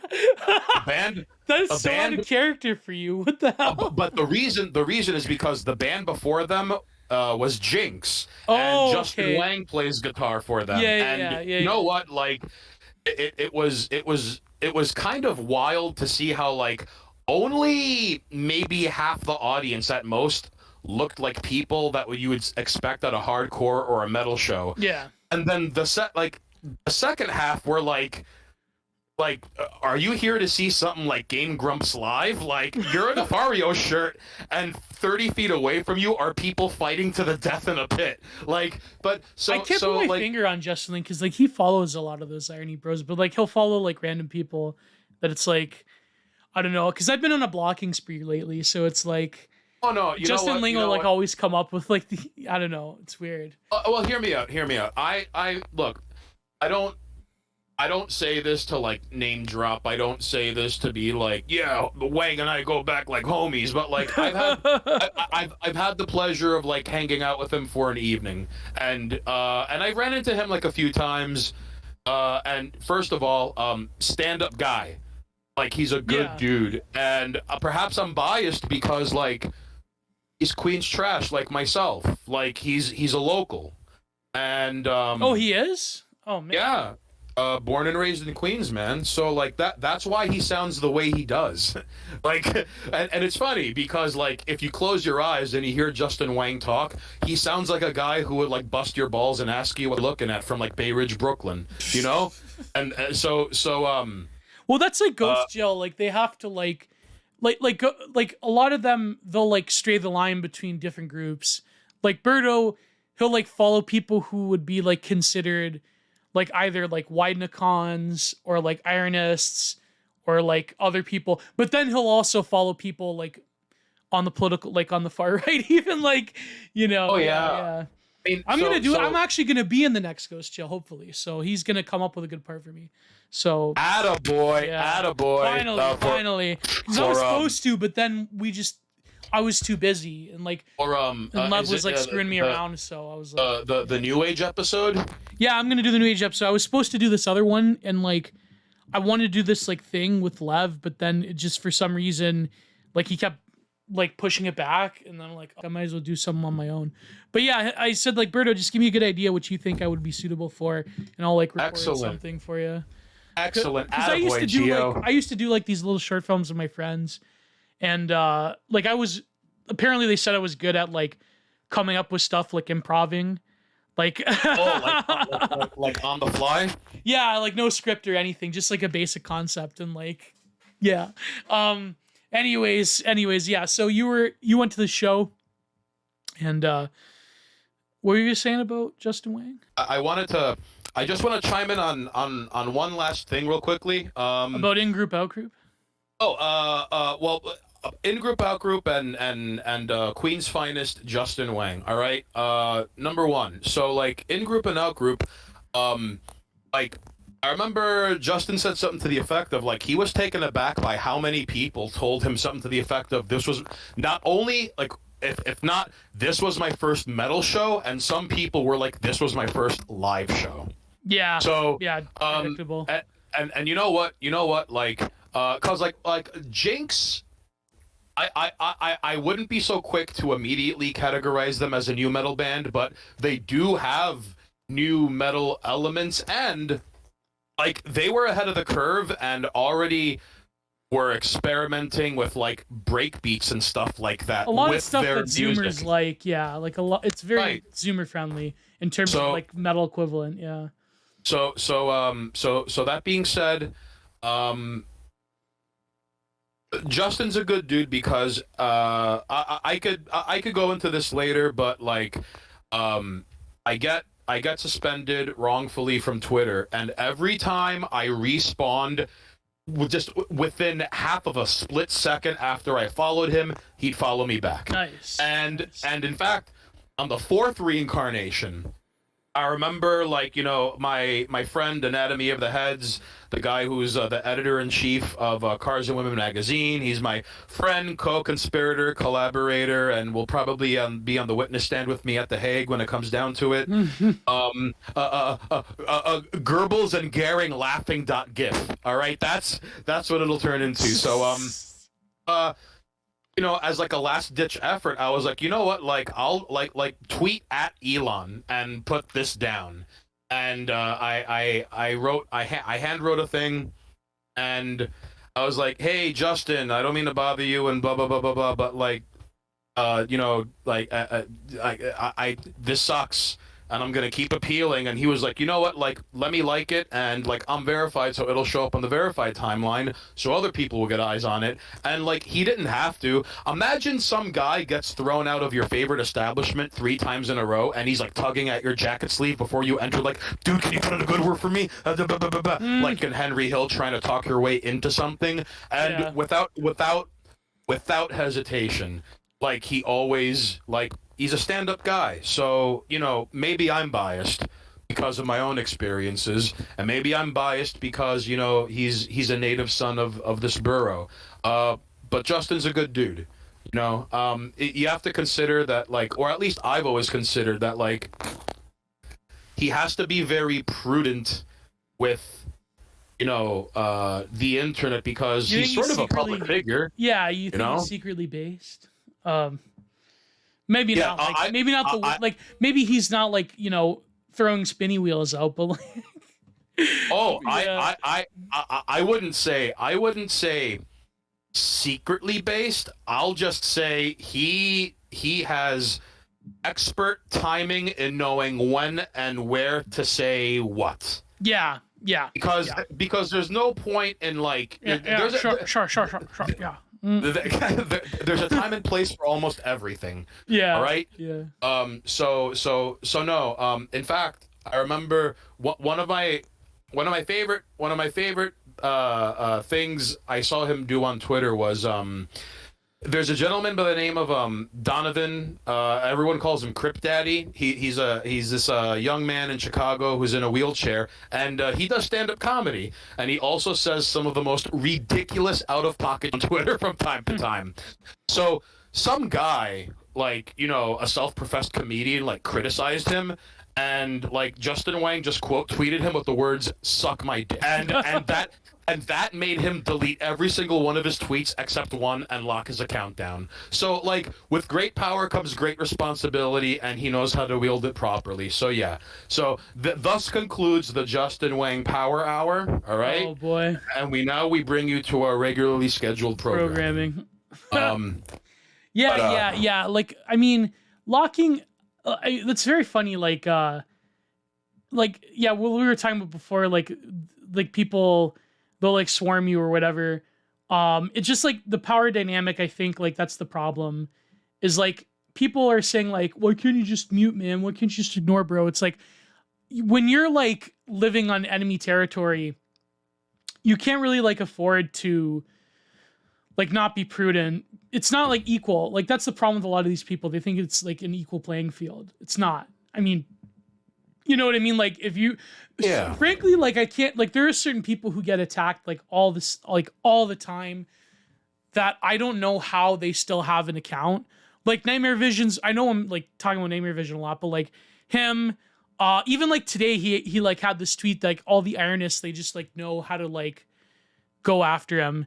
Oh yeah, they I'm sorry to interrupt, but like if I could draw a comparison to Nightmare Vision, Howling Mutant.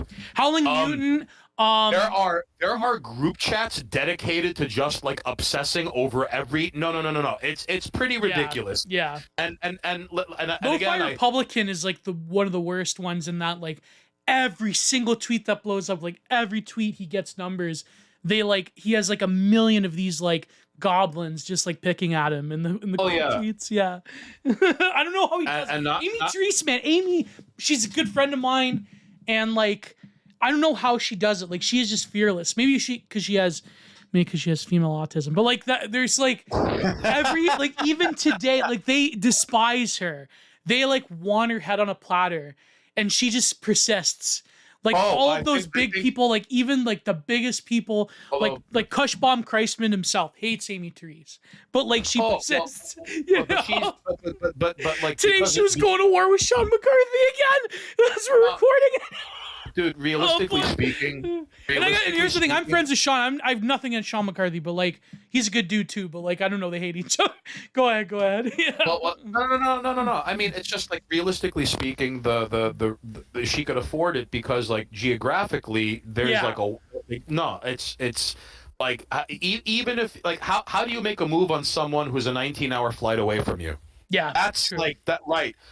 However, not to name drop, but I had the pleasure of putting a face to a name at FedFest, and I met God Close My Eyes. Good dude. He's Bronx's very own. He's a stand-up guy. Nice. And I think he's gonna be on this podcast one day soon. So. Dude, ask him about FedFest. That was really fun. It was this. Were you there during the incident? I was not on the roof when that happened. Okay. I was in the apartment of the person who was throwing this at the time. Oh, okay. Yeah. So also before I forget, Howling Mutant, who by the way, like he's a stand-up dude, and he's a good dude. He has a lot of mental very few people can access funny as quick as he can. Like, and I mean, some of this stuff, it's like I don't like. If Howling Mutant's listening to this, like, if I don't like some of your tweets, I'm liking your tweet in my mind because I don't want to like it because then some of my fans will be like, you know, oh Gio, why are you putting this on my TL? But like, there's some stuff that he tweets. It's like. Next level, like I can't, like there was this one, and it's like, oh man, I can't even say it on YouTube. It was like, oh man, like there's so many bangers that are so like crude. It's like amazing, but yeah. But why do they hate him though? Why do they hate him so much? Like because like they because they take what he says literally. Literally, so they think he's like a racist, wife-beating Klansman who slaps his against the wall and like doors in public restrooms, and like they think he's in an incestuous relationship, like which is weird because like he made a joke tweet about going back in time to like bad touch his younger self and like yeah, I remember that one. Oh god. No, but you see, oh, like man. Like he does the work of like a writer's room by himself. Yeah. On zero notice, and you know what, Mutant, if you're listening to this, like you might not like what I'm about to say, but put a fuck tip jar on your Twitter account, and people will throw their billfold at you through your window. I think you can do that nowadays. Yes. Don't listen. If you're good at something, don't do it for free. Mutant, you're one of the funniest dudes I have ever crossed paths with in this life. and put, forget the tip jar, duct tape an open guitar case to your back and watch people throw their jewelry at you, okay? Look at this one he tweeted 2 hours ago. Was in a public restroom and there was some towels tufts around the urinals. So I opted for the stall. When I sat down to urinate, he's a shy fella, aren't he? He's a shy. To crude laughter, whereupon they scream, slapping their thick, weighty members against the door. Oh my god! The Marilyn Manson having a rib surgically implanted, so I stopped sucking my. Yeah, you see, and the thing is, it's like he. Like sometimes when I go on Twitter, it's like punching in for an 8-hour shift in a salt mine. Yeah. And like I remember all right. Imagine you know when you're in public. Oh, sorry, that's a video Debbie retweeted. Democrats want to abort that. It's like the townie in the pool with the beers. Oh my yes, and he bangs both bottles together. Yeah, he's like, stop! Goes, what are you doing? Woo! You know what? Oh, so, and you know what? I think, like, listen, one of the reasons he's hilarious is because kind of like how Rodney Dangerfield is hilarious. Yeah. You could translate it to any language, and like I truly believe, like, okay, imagine Howling Mutant in like Japan, and like he's just like scrolling on his phone reading his own tweets out loud.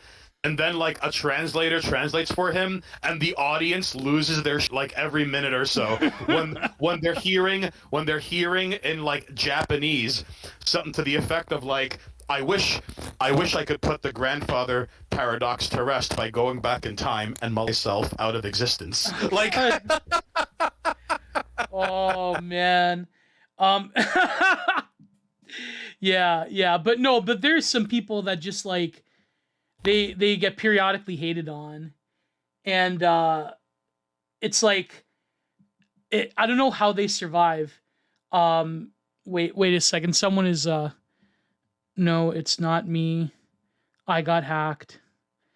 Sorry, I'm just responding to someone because for those who don't know, my old Instagram account got hacked by a phishing scam, and the guy wanted me to pay $500. And I asked him if he has what eye color he is and if he's a D-Lock. No, sorry. I shouldn't say that on YouTube. Yeah, there's here's the thing. I just want to like put all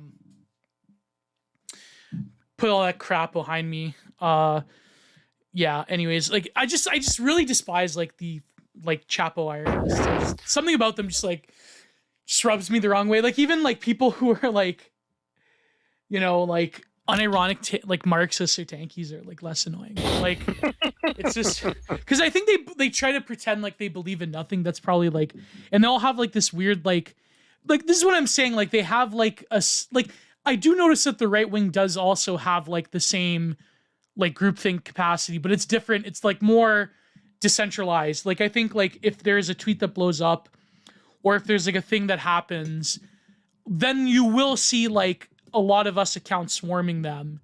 Like there's this one, I shudder to call this person a person, that is like some kind of like not even an OBGYN, just some like weirdo like make work program, but for like medical degree students, right? Like for medical students. And she's like, there's not even a debate. It's like this certain procedure is healthcare. And like it's funny because there will be like periodic like things that blow up that like the E-right will like attack, but that's like different. Like I noticed like if you become a punchline to these people, like then they'll like viciously like they'll come after you. But then I don't know, like they have an attention span of gnats, so I guess like I don't know, it's like no, it depends. I mean, to this day, because of Gamergate, to this day, like JonTron could be accepting like the humanitarian award of the year from the United Nations. Yeah, and someone in the audience will scream at him and call him on something that happened almost a decade ago. He could like literally be working for like George Soros's like Open Society Foundation, and they would still like call him like Austrian painter. But yeah, Austrian painter. yeah, I gotta say, yeah, because for YouTube purposes. Anyways, yeah, man, like just yeah, they do like they'll have like selective targets that they just despise. But I notice like a lot of them are like like what do you call them? Like the post left. They'll like really like viciously go after them. Because like they were like excommunicated from the group. But I mean, they will like I know like Good Tweet Man gets a lot of hate from them. There's like other accounts that will like periodically, but then like the right wing equivalent would be like faction like conflict, like you know what I mean? Like they'll periodically go after each other, like Bronze Age pervert versus the certain guy with the certain other organization. Like it's Well, you know what I mean? well, Like I think part of it is purity spiraling. yeah. It's the mechanism is different. Yeah. It's to ensure certain like purity of ideology. Yeah. But one thing, all right, not to make too jarring or hard of a transition here, but a reoccurring theme in our discussion so far has been like class and in-group and out-group. Yeah.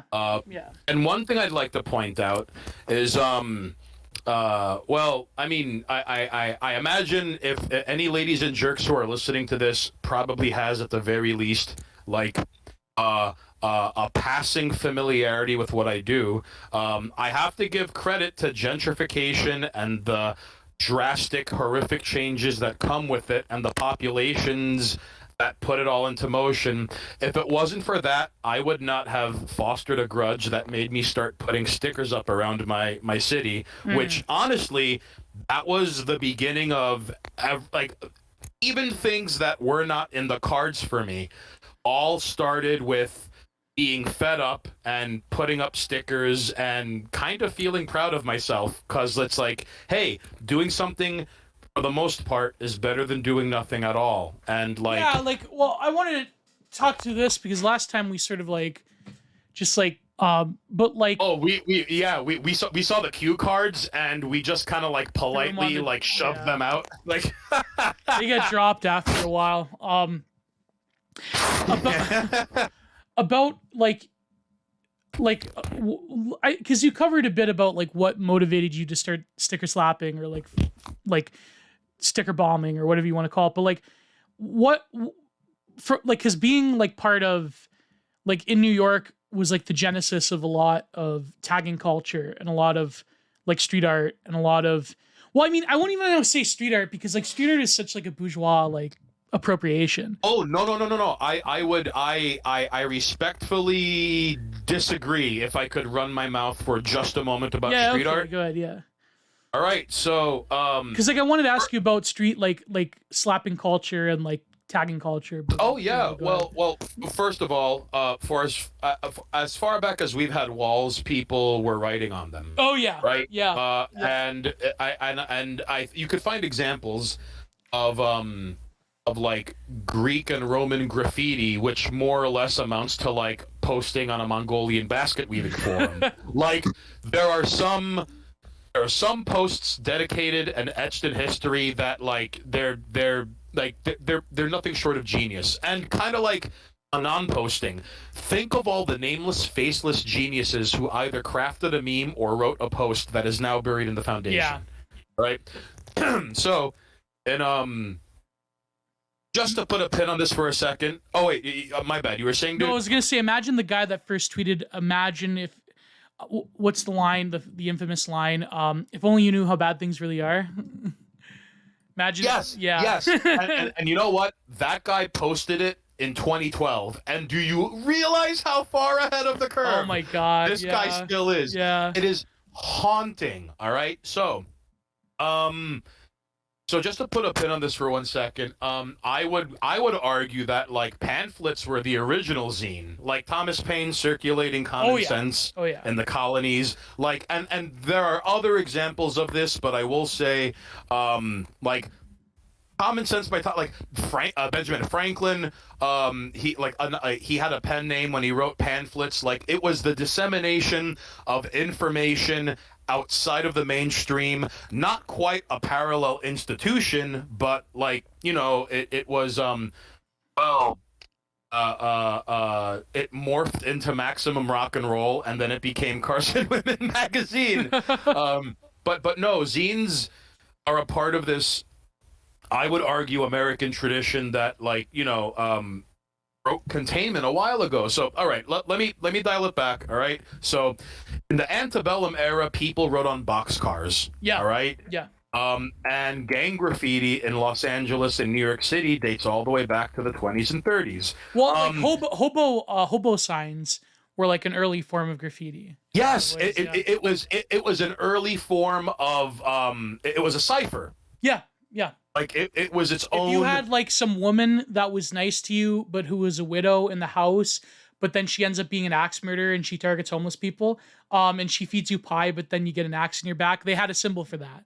Like, that was right, because it was its own ecosystem with its own lingo, with its own like set of protocol. Yeah. Yeah.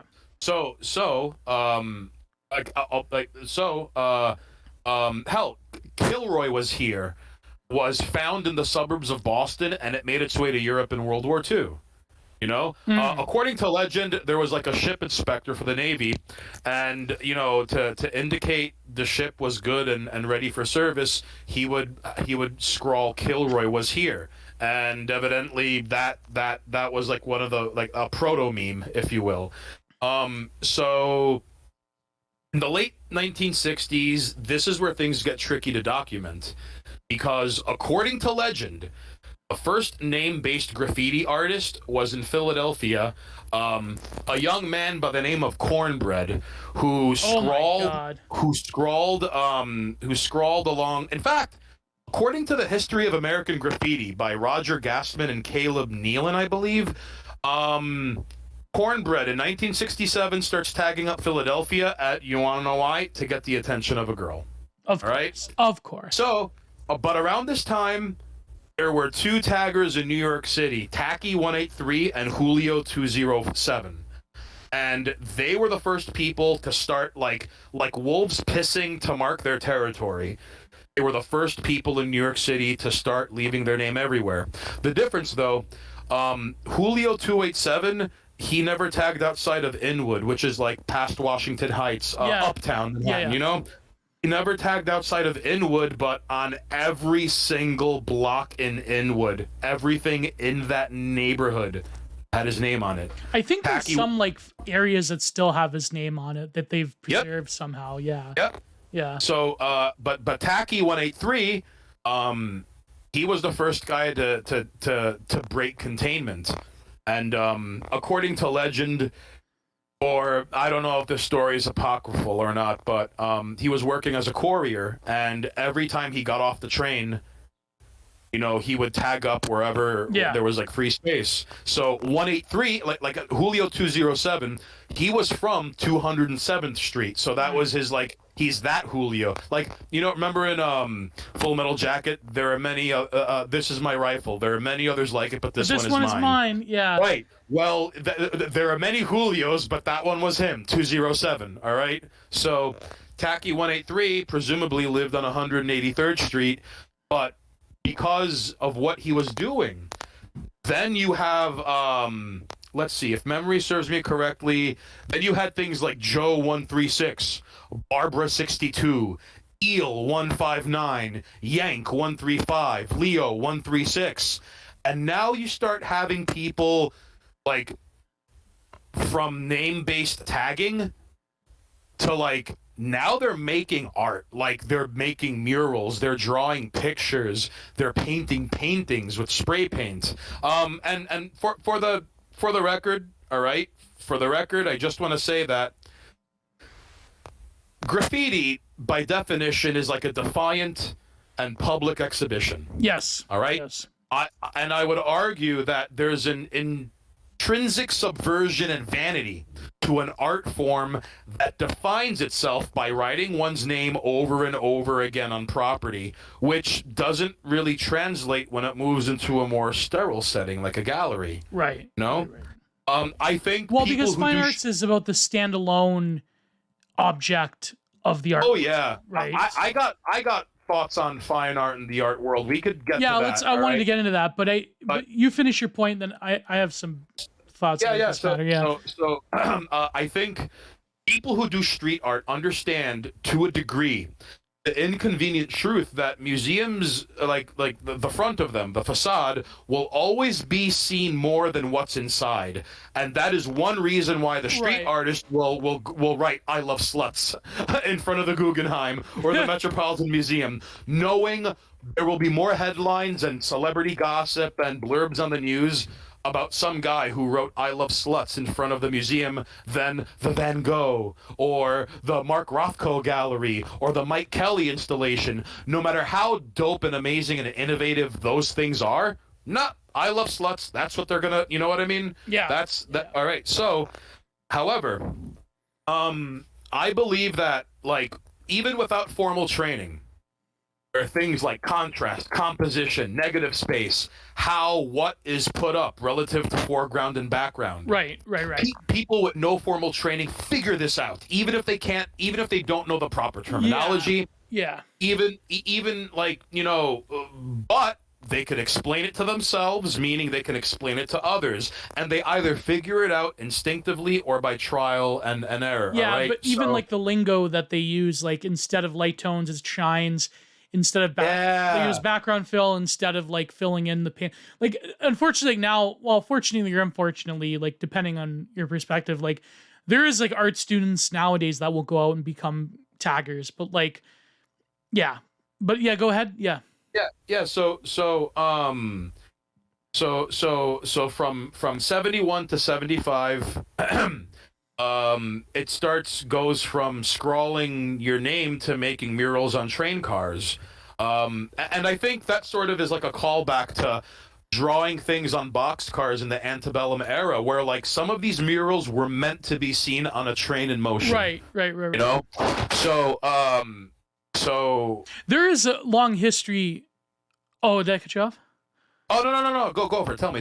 Well, I was going to say, like, there's a few things there. Like, there's a long history in America of things that prepped the way for graffiti culture. Because remember, like, people don't know is that graffiti culture is, like, at least a decade before or more before hip-hop culture and urban rap culture. Yes. But it becomes integral because within, like, certain elements of gang culture, there's a utilitarian purpose for graffiti in terms of territory. But what I mean by taggers, I mean like the standalone tagger. I mean the guy that's writing his name, the guy that's actually like doing burners, the guy that is like prolific. The guy who's stenciling every corner he's waiting on for the walk, don't walk sign. Yeah, like so stenciling is also street tagging, but like sticker slapping. Like sticker slapping is like, it's interesting because, having dabbled a bit in it myself, like I had this idea that I could actually paint these stickers, the eggshells, and like send them to people, which maybe I'll do that someday. But that's a dope idea, actually. Yeah. Because like stickers, you can send a message and you could have different designs and it's like low pressure, but also it's like markedly less illegal or like less suspicious than like someone drawing a burner piece. Yeah. There are way fewer. There are moving parts, but there are way fewer moving parts. Picture me. Picture a guy in a luchador mask and an ECW jersey wearing black Dickies and boots with a little TJ Maxx bag, all right? And he's walking down the street.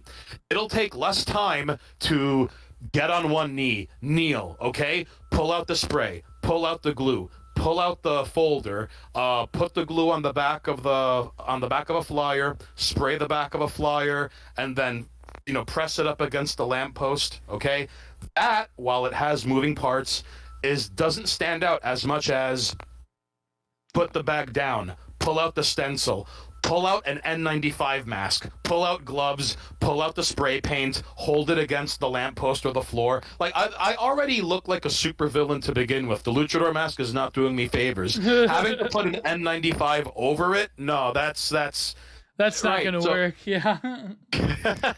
Only when the sun goes down. But around the early 80s is when graffiti starts to appear in galleries, and I would like to note, like, graffiti, street art has always been a thing, sure, but look at graffiti.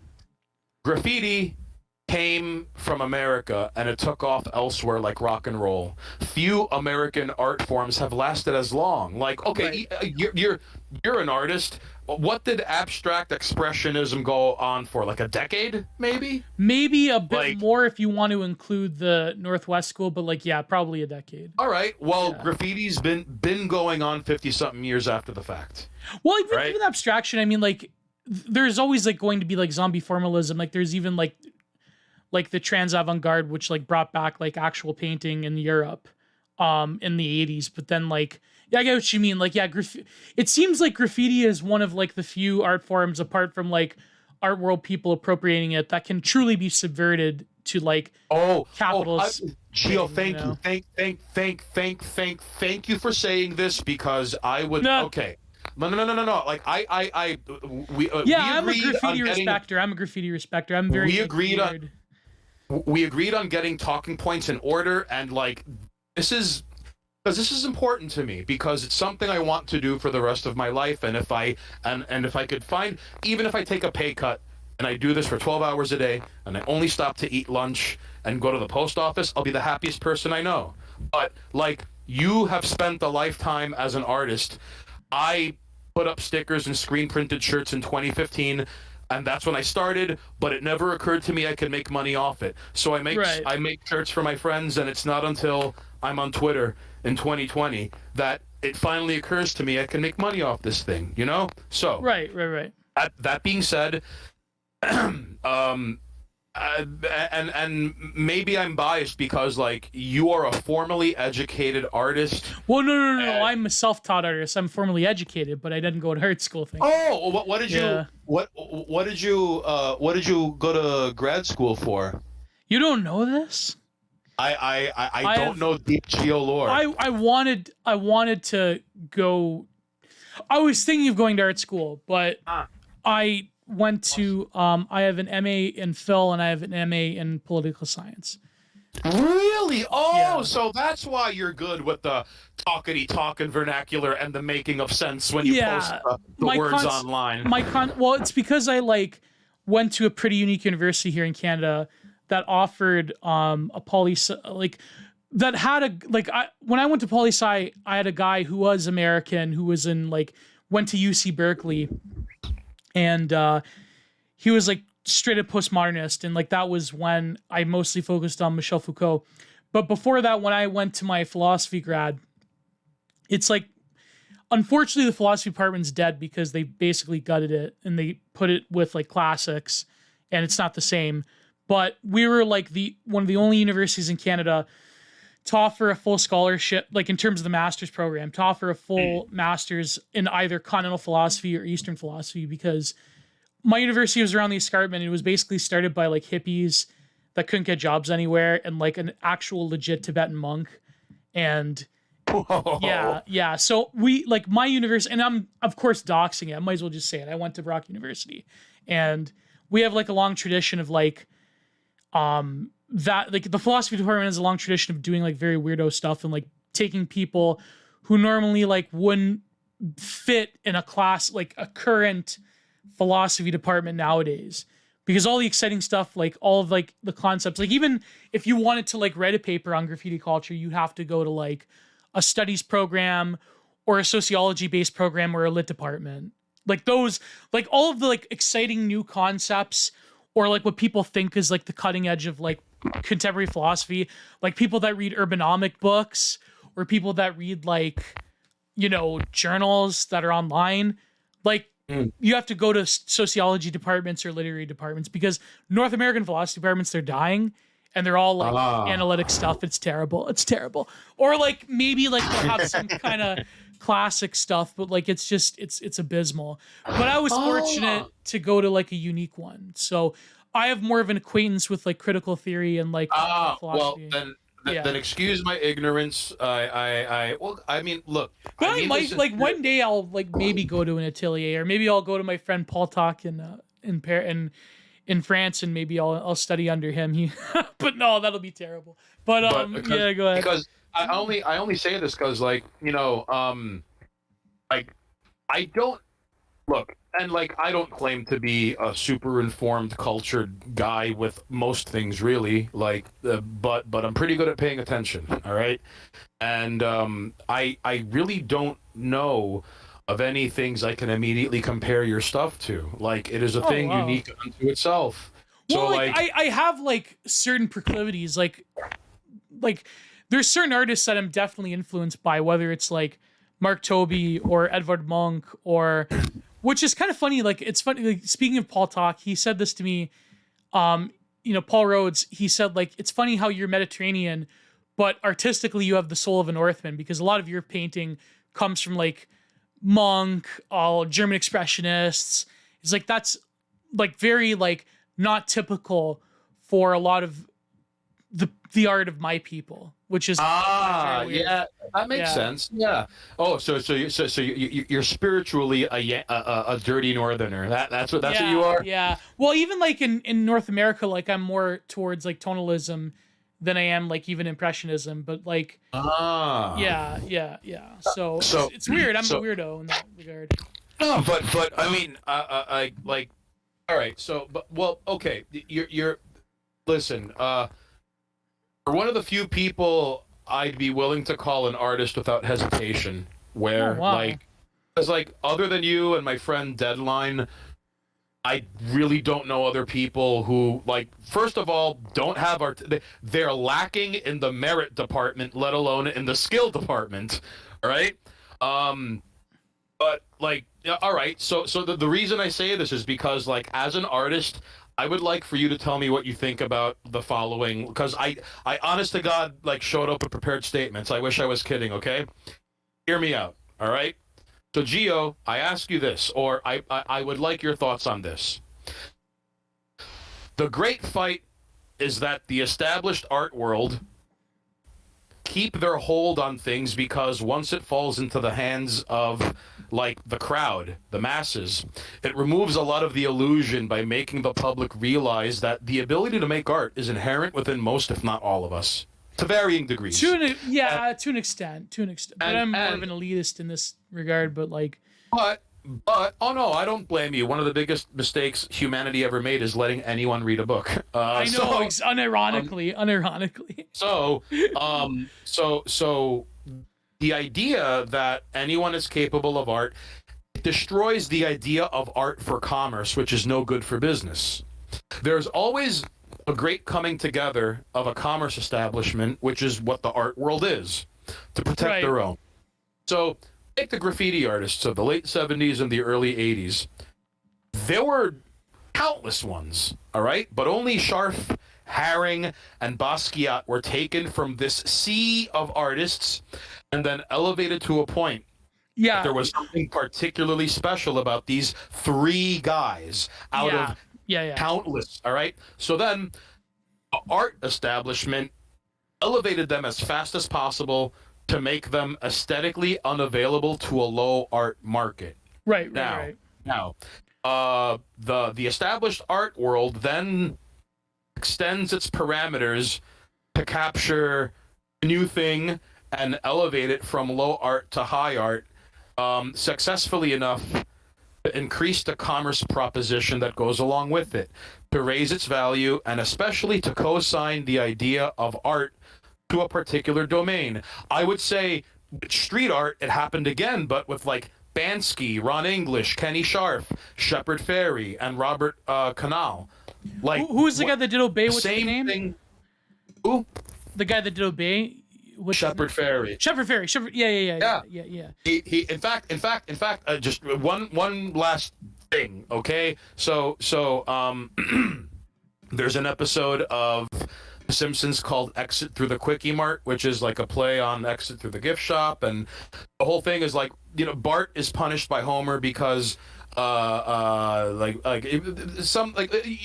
first 5 minutes never have anything to do with the rest of the episode. Okay, right. Homer punishes Bart for some. Then Homer realizes Bart is getting his revenge by spray painting images of him with the word dope all over Springfield. Oh, was that the later episode where then it became the cartoon of Raging Homer? Oh no, that's Angry Dad. That was like that's terrible. Late 90s, early 2000s. Yeah, but then Shepard Fairey encounters Bart one night, and he offers him a gallery show of Bart's artwork, and then at the show, Chief Wiggum suddenly appears and arrests Bart for covering the town in graffiti, and it turns out Shepard Fairey is an undercover officer working for Chief Wiggum, and I thought that was particularly ironic. Was this a real episode? Yep. What year was this? 2011, 2012. Oh my God, I must have missed that one. Yeah, and I found it funny because it was before Mark Echo and Shepard Fairey were household names designing clothing or Obama campaign posters. They were street artists.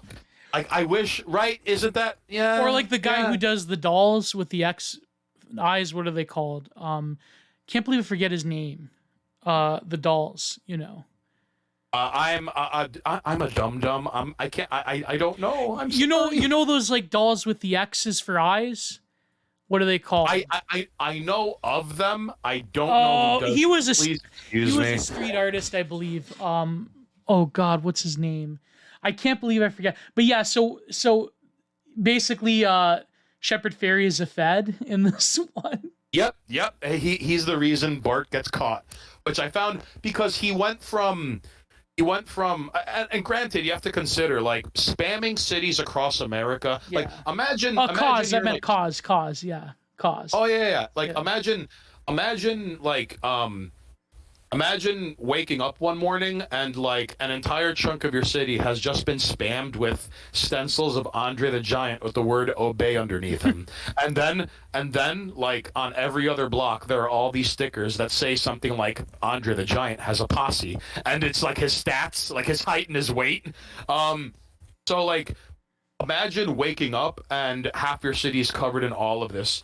But you have to understand, this was before broadband internet. Yeah. He had been doing this for years. But Francis E. Deck came from just bombing his schizo rants on car doors and radio stations. Yeah. And street corners. And then you know what, man? Capitalism consumes even its greatest enemies. Look at Che Guevara on T-shirts. All right, that's my favorite example. But it's so funny how Shepard Fairey and his peers were "See you in hell, Ronald Reagan." In fact, I forget who, but one of those artists. But he had a very clever stencil campaign where it was Reagan is revolting and so are we, and it's dude, it's 2011. What are you gonna do? Dig up this guy's corpse and yeah? In Britain, they have the same with Margaret Thatcher too. Yeah, I think it's so. Well, let me go into the genealogy. Wait, sorry. Finish your point. I'm sorry. Oh no. So the point, I'm honestly and I know I just barfed out a mouthful about the art world and art as a commerce and all these other things. There's a reason for this, but yeah, go please. That's just. Well, I came wanting answers, and I'm asking the expert. So you best start talking, boy. Okay. Well, I have a more charitable answer to this than most people, but I think there was a specific reason why those three and others. You could even argue that the pop art, the trends in pop art that defined the 1980s was different than the trends of pop art that defined the 60s and 70s with Warhol and Leyendecker and other ones. Leyendecker is a good example, even though I don't particularly like his artwork.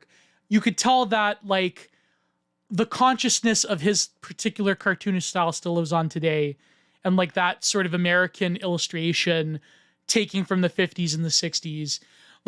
I just remember when I was a kid listening to, was it Violence by Nothing Face?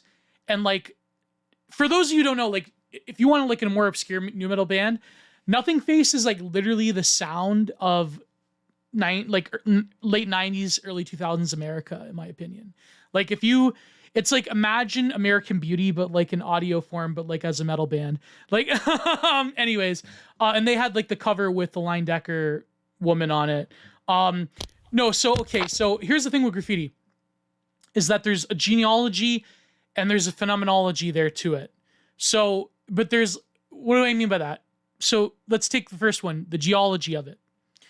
Now, in America, it spreads because there's a long tradition in terms of the graphics of themselves, in terms of how bubble writing develops, in terms of how fill-ins develop, in terms of how the style and the different, like, what wild style comes, it borrows a bit from pop art, and pop art borrows from it, so there's a reciprocal relationship there. There's different fonts that come from the illustration world. I would imagine there's probably some people that worked in the illustration world in the 70s and 80s that probably started doing tagging. But even before that in America, there's this long tradition of graffiti from hobos in the South, in the antebellum, as you mentioned. There's this long tradition in the American cartooning that comes from the abolition movement, that comes from then later the Harlem Renaissance in the 30s. A lot of graffiti tagging, a lot of hip hop culture that uses very bubbly, very uniquely African-American cartoon styles, either in burner pieces, in graffiti, or in cartoons, come out of this tradition, come out of the Harlem Renaissance. And a lot of the fine artists that worked there, that took from the European Impressionists and took from the avant-garde in Europe, but also in America. I mean, then right after the Harlem Renaissance, you do have abstract expressionism. You have people that were at the forefront of the American avant-garde that came to America, like Urshar Gorky and others. And, Rothko and well, I mean, Pollock was a native son, but he takes from a lot of indigenous traditions early on.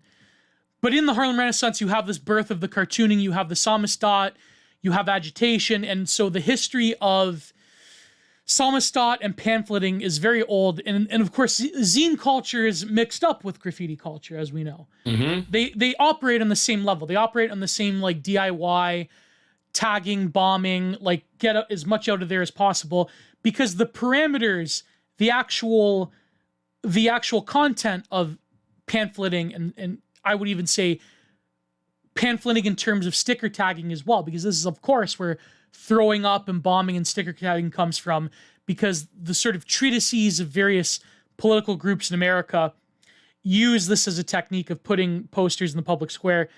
Then, of course, the fine art world would much later appropriate poster and sticker tagging, even in terms of, like, even feminist art, like Barbara Kruger with, like, her very distinct posters and phrases and so forth.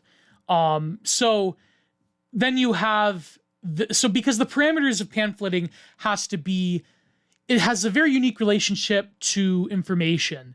It has to be quick, to the point. It has to be agitation. It has to be written very polemically. A lot of firebrands using Samizdat. And of course, this is, of course, where tagging culture comes from as well. But then more proper zine culture. And of course, then zine culture develops. And of course, we're going to talk a little bit about zine culture and the developments of it. But when it comes to the phenomenology of sticker tagging and of graffitiing, there is this ownership of immediate public space, and that comes with urbanization and comes against the rebelling of a forced urbanization that marks territory for the particular artist, the particular tagger, the particular area. It's very much based in the area. And then, of course, later, like much, much later, there's, of course, they, like you were saying, they break out of the scene. There's, graffiti tourism that's very strong even to this day. There's even, like, I would say, a form of extreme tourism where graffiti taggers will go into areas that they know that they're going to either get punished severely or they're, might encounter the locals. They're graffiti taggers that will go to places like Rosinhos in Rio de Janeiro, or they will go into places that have very heavy fines for tagging, like Singapore. I believe certain places in Russia you could get away with it, but if you're going to Moscow, I mean, they have a heavy fine. If you want to be a prolific tagger in places like Sweden, for instance, you have to do very, very prolific work, because they buff the second they see something, they buff it out. And to be well known in a lot of Scandinavian countries, is quite a feat. Like you have to do it every single day, making sure you don't get caught. So anyways, that's an aside. So then what happens is that graffiti culture comes out of a lot of urban influences, and the tactical nature of it becomes much easier with the development of certain chemicals and the development of certain paint and certain technology that is related to the industrial arts and illustration. So by the time you have spray paint, by the time you have various industrial paints that can withstand the demands of certain urban elements in the outside, then you have the proliferation of graffiti culture. But also, you have, for example, in the subways, you have, for some reason, I don't know how they discovered this, but the early taggers in the 70s, they discovered that if you use Garvey ink that was used for ticket tapes and used for billing, if you mix that in with normal poster paint ink, then you could have a very, very strong and very long-lasting, juicy tag, but one that is not very resistant to UV. Oh, well, yeah, that's why the drawing comes mostly in subways, because if they were directly out in the light, then it wouldn't last as long. Yeah. Well, I'd like to just chime in real quickly. Yeah, go ahead. So you see, like through which, by the way, this was an answer I was looking for, so thank you. But I didn't get to those artists you mentioned. But yeah, go ahead. Yeah. But like what happens is. But the mechanism happens in where like people are elevated, where the 1 out of million becomes an unreachable standard that things are predicated upon, that tastes are manufactured out of. Right. Then before you know it, like you've got like knockoff parodies of Basquiat and "Hey kids, buy a whatchamacallit" in a commercial in 1989. Like So just to touch on what you said, how like the application of things due to environment and necessity. Right. So like right. Like it took me a while to figure out what to use to keep my flyers up, because wheat paste is a good option, but it's not gonna last. Yeah. But and not only is it not gonna last, you have to put the wheat paste on the surface. Yeah. Before you put, but like, so glue and adhesive spray. I don't know how, I don't know why, but the glue, when Elmer's glue or even rubber cement is mixed with adhesive spray, it unlocks some bonus multiplier ridiculous nonsense, and where to get it off, you now have to fight for it tooth and nail and claw off every single little like crumb of paper. And the only way to get around it is using tools or chemicals. Yeah, it eggshells it, and eggshell stickers develops out of certain mediums that can prevent mass damage to the whole medium, to the whole the surface skin of the glue. Yeah. Right, and if I can get the material on the flyer, that now frees up both hands to climb up like scaffolding, lamp posts. I could put it on the back of walk, don't walk lights, because like imagine either bringing the gear up with you or like bringing a paintbrush with you to climb up a lamppost and put the wheat paste on the back of a like walk don't walk. No, that's like there are only so many hours in the day. So out of necessity, you know what, what you said earlier and my example are great indicators of how like necessity is the mother of invention, like especially in street art. Yeah, because you're sort of having to get around certain challenges. Like, for example, if, not that I recommend this, but like, they discovered that if you were to put brake fluid in usual enamel-based writing ink or paint that you thin down to use in markers, like homemade bombing markers, if you put, the reason that you put brake fluid in there, and that will eat at it'll actually eat into the brick that you're writing on or the concrete, is because it has xylene in it. And xylene is a concrete scarifier that carries the pigment or carries the certain other chemicals and so for example, like in concrete, we use xylene to burnish exposed aggregate driveways. And that will bite into, if you leave it there with the pigment, it will bite into the surface on like the superficial level. So that's why they discovered that if you put brake fluid in the markers. But the only downside is you really don't want to get the ends. Like, it's not good. Same with people that use glass eater for like glass tags on subways. That is like super. Like, if you're a tagger listening to this, do not do this because it's super dangerous. It will end up eating through the plastic eventually, and it will eat through your hand. You do not want to get this stuff on you. It's just don't. It's terrible. And plus, like, the glass. I mean, I know it's interesting to have like the shadow tags of the glass eater, but it does cost the city a lot of money to like replace one panel on the subway. And like, it's super dangerous. It's super dangerous to mix without a gas mask. And if it gets on your hands, you're done for. Like, you have to go to the hospital. It's not good. Yeah. If you get it on your skin. Disclaimer. Do not use a glass eater in the markers for for tagging. Yeah, don't do it. And don't not use gloves and protective gear if you're not doing it. There you go. Yeah. There are people that will like go out there, they'll use like certain tagging markers and they'll use gloves, but it's not like people that do glass art. It's very controlled and it's a small amount, and it's not good. It's not good to slosh that stuff around. Like, even though it looks cool, it's not good. No. But so anyways, the development of industrial chemicals greatly aids taggers.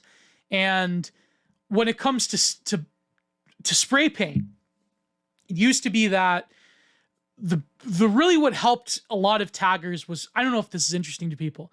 What helped a lot of taggers was like Krylon, because they were the cheapest and they had the certain mother caps that you could use that could give you a pretty good line that's pretty consistent.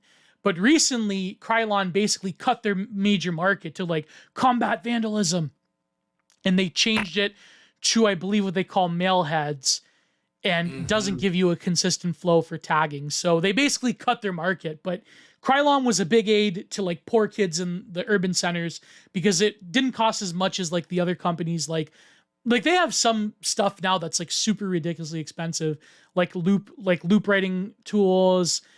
I know Montana has like an off-brand that is like cheaper.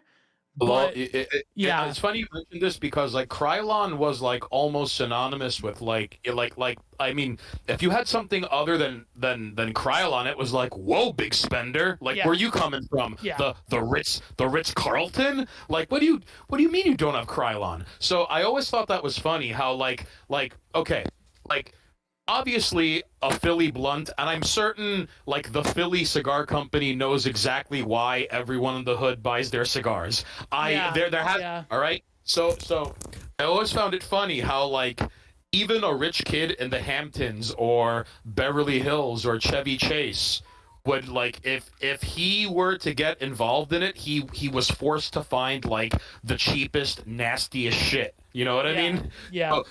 So Krylon is sort of like the Phillies blunt rap of like the spray paint world, but it was like a cornerstone of it for so long, you know? Oh yeah. And because they had I believe they had open contracts, even like convenience stores could like sell them. And like I know they knew what they were doing, but like Krylon like really cracked down on the ability of taggers to actually use Krylon, which I mean is so stupid and ridiculous. I mean, they just cut like I would say a good like, if not 30, I would say 40 to 50% of their market base, besides like hobbyists and like, you know, middle-aged white women that have like some backyard statue they want to spray. You know, like it's stupid. But yeah, so then what happens is that sticker tagging then comes out of a lot of like universities. It's very low pressure. It's for like people that don't want to go to jail for a night for tagging, or people like a lot of people will tolerate sticker tagging more than they will tolerate spray paints, because it's like you can justify stickers with like, well, I'm an activist or I'm doing this fundraiser, or even though it's like, you know, I love pussy or whatever, it's like some kind of You could sell it to a cop putting up flyers than you can, like, if they catch you, like, with 10 different cans hanging out of your, like, you know, Tough Duck bag that you bought at Home Hardware. It's like, you know, yeah, you can justify it, you know? Oh, no, absolutely. Because nowadays, like, the market for actual, like, writing tools, like, for example, the bags that have, like, the spray can holders, like, it's hard to find because you have to, like, go online. I mean, online stuff, it's easy now because, like, it's one of those weird areas where they know it's illegal, but they kind of know that, like, taggers are going to buy certain equipment, and it's like, kind of like it's like that gray area. Like, kind of like how head shops are like, you should get this 6-foot bong to enjoy your tobacco products. Yeah. It's even more disgusting example would be convenience stores in the projects or in, like, destitute areas that sell those, like, plastic flowers in those little glass vials. They know what they're going to use them for. They know that's used as a crack pipe. Yeah. Even you could even find them. You can even find them. I mean, the Brillo was in a different aisle, but, like, you could even find, like, you know, such things in a gas station. Yeah, behind the counter. They're used as filters. Yeah. Yeah. We all read that. We all read that Cracked article back in the day. So, but then, Geo confirmed to be a cultured man. Now that I see it. Yeah, before Cracked went insane. I used to read them prolifically. But so you asked me about Basquiat. I can't believe I forgot his name again. Obey guy. Haring. Keith Haring, but the guy that did Obey. Ferris. Shepard Fairey. Yeah, Shepard Fairey. Yeah. You asked me what sets them apart. Okay, so I think a lot of it was opportunity because for some weird happenstance, Basquiat, hooks up with Andy Warhol, and he fulfilled a certain niche when the art world was opening up to different demographics of people, but also his art was it had enough intellectual content because it followed enough trends in the art world at the time, dating back from the primitivism of Picasso and so forth. But I hate to say it, but because of his identity, it lended a certain authenticity to his artwork. And so there was enough intellectual content there. But when it comes to, like, a lot of the taggers and a lot of the artists and illustrators that were picked up that were doing street art, like Keith Haring, it's because their content had enough meat in terms of fulfilling the demands of specific galleries within the art world in New York. And so Keith Haring becomes a cultural phenomenon in the late 80s and early 90s, before he died of the Saloforums disease. Yes. Unfortunately, R.I.P. Yes. But his illustration... Yeah, go ahead. Real quickly about Keith Haring. One of the reasons he had such prolific work is that, like, which, mind you, he was doing this on his off time. Like, he had a day job, all right? And it was like the city goes bankrupt at the late 70s. Like, there's a famous New York Post headline where it says, President Ford says to city, drop dead. You know? Yeah, that one. So this was a time around where, like, 80 blocks from Tiffany's. Yes, real in New York, yeah. The South Bronx straight up looks like something you would expect to play like an FPS arena shooter in. It's like a demilitarized zone with, like, bombed out cars and collapsed buildings and and like kids playing among the rubble. Like, and in fact, if anyone listening to this, if you want to see a real time capsule, like, the whole documentary is up on YouTube, 80 blocks from Tiffany's. It is some of the most terrifying things you will ever see presented in a look at this sort of, like, framing. Man. So that being said, like, the city was so pressed for money that there was a bunch of billboard space in, like, every train station. So, like, in the absence of a billboard, you now had Keith Haring doodles. Yeah. Like, that's one of the reasons he became, like, unavoidable. You could not take the train without seeing his artwork. Which, like, I take a page from that, and we're like, you can't leave any train station like in parts of Queens without seeing without 718 seeing my crap. TV. Yeah. Yep. No, but it's funny because like Keith Haring, he then develops like the sort of kitschy pop art style that was very amenable to like 80s and 90s culture and had like repeatability, had mass appeal. You could put them on t-shirts, you could put them everywhere. And Keith Haring, but he has legitimacy because he grows up in this condition. And he you have to realize that like you know this, in the 70s and 80s, a lot of like artists and musicians and creative people, because the rent was so cheap, they ended up like renting in the ghetto in the projects of New York. Yeah. These areas, like for example, Ed Hardy, when he was doing tattoos, he would talk about how he would like all of like the Puerto Rican gang members would love going to him because he would give them tattoos where he would like, they were cheap and low effort, but like he would stretch them. Like for example, he would like do a tiger's claw, but like the claw mark would like extend down the arm. And so even though they were cheap, like people would be satisfied because it was like maximizing for low cost, maximizing the tattoo, right? And he found a particular style of line drawing that could be very cheap, and he would like paint them on wood slats. And it was like, and he lived in these like project areas because that's where like, so a lot of like these African-American and Puerto Rican gangs, they would go to like Ed Hardy, right?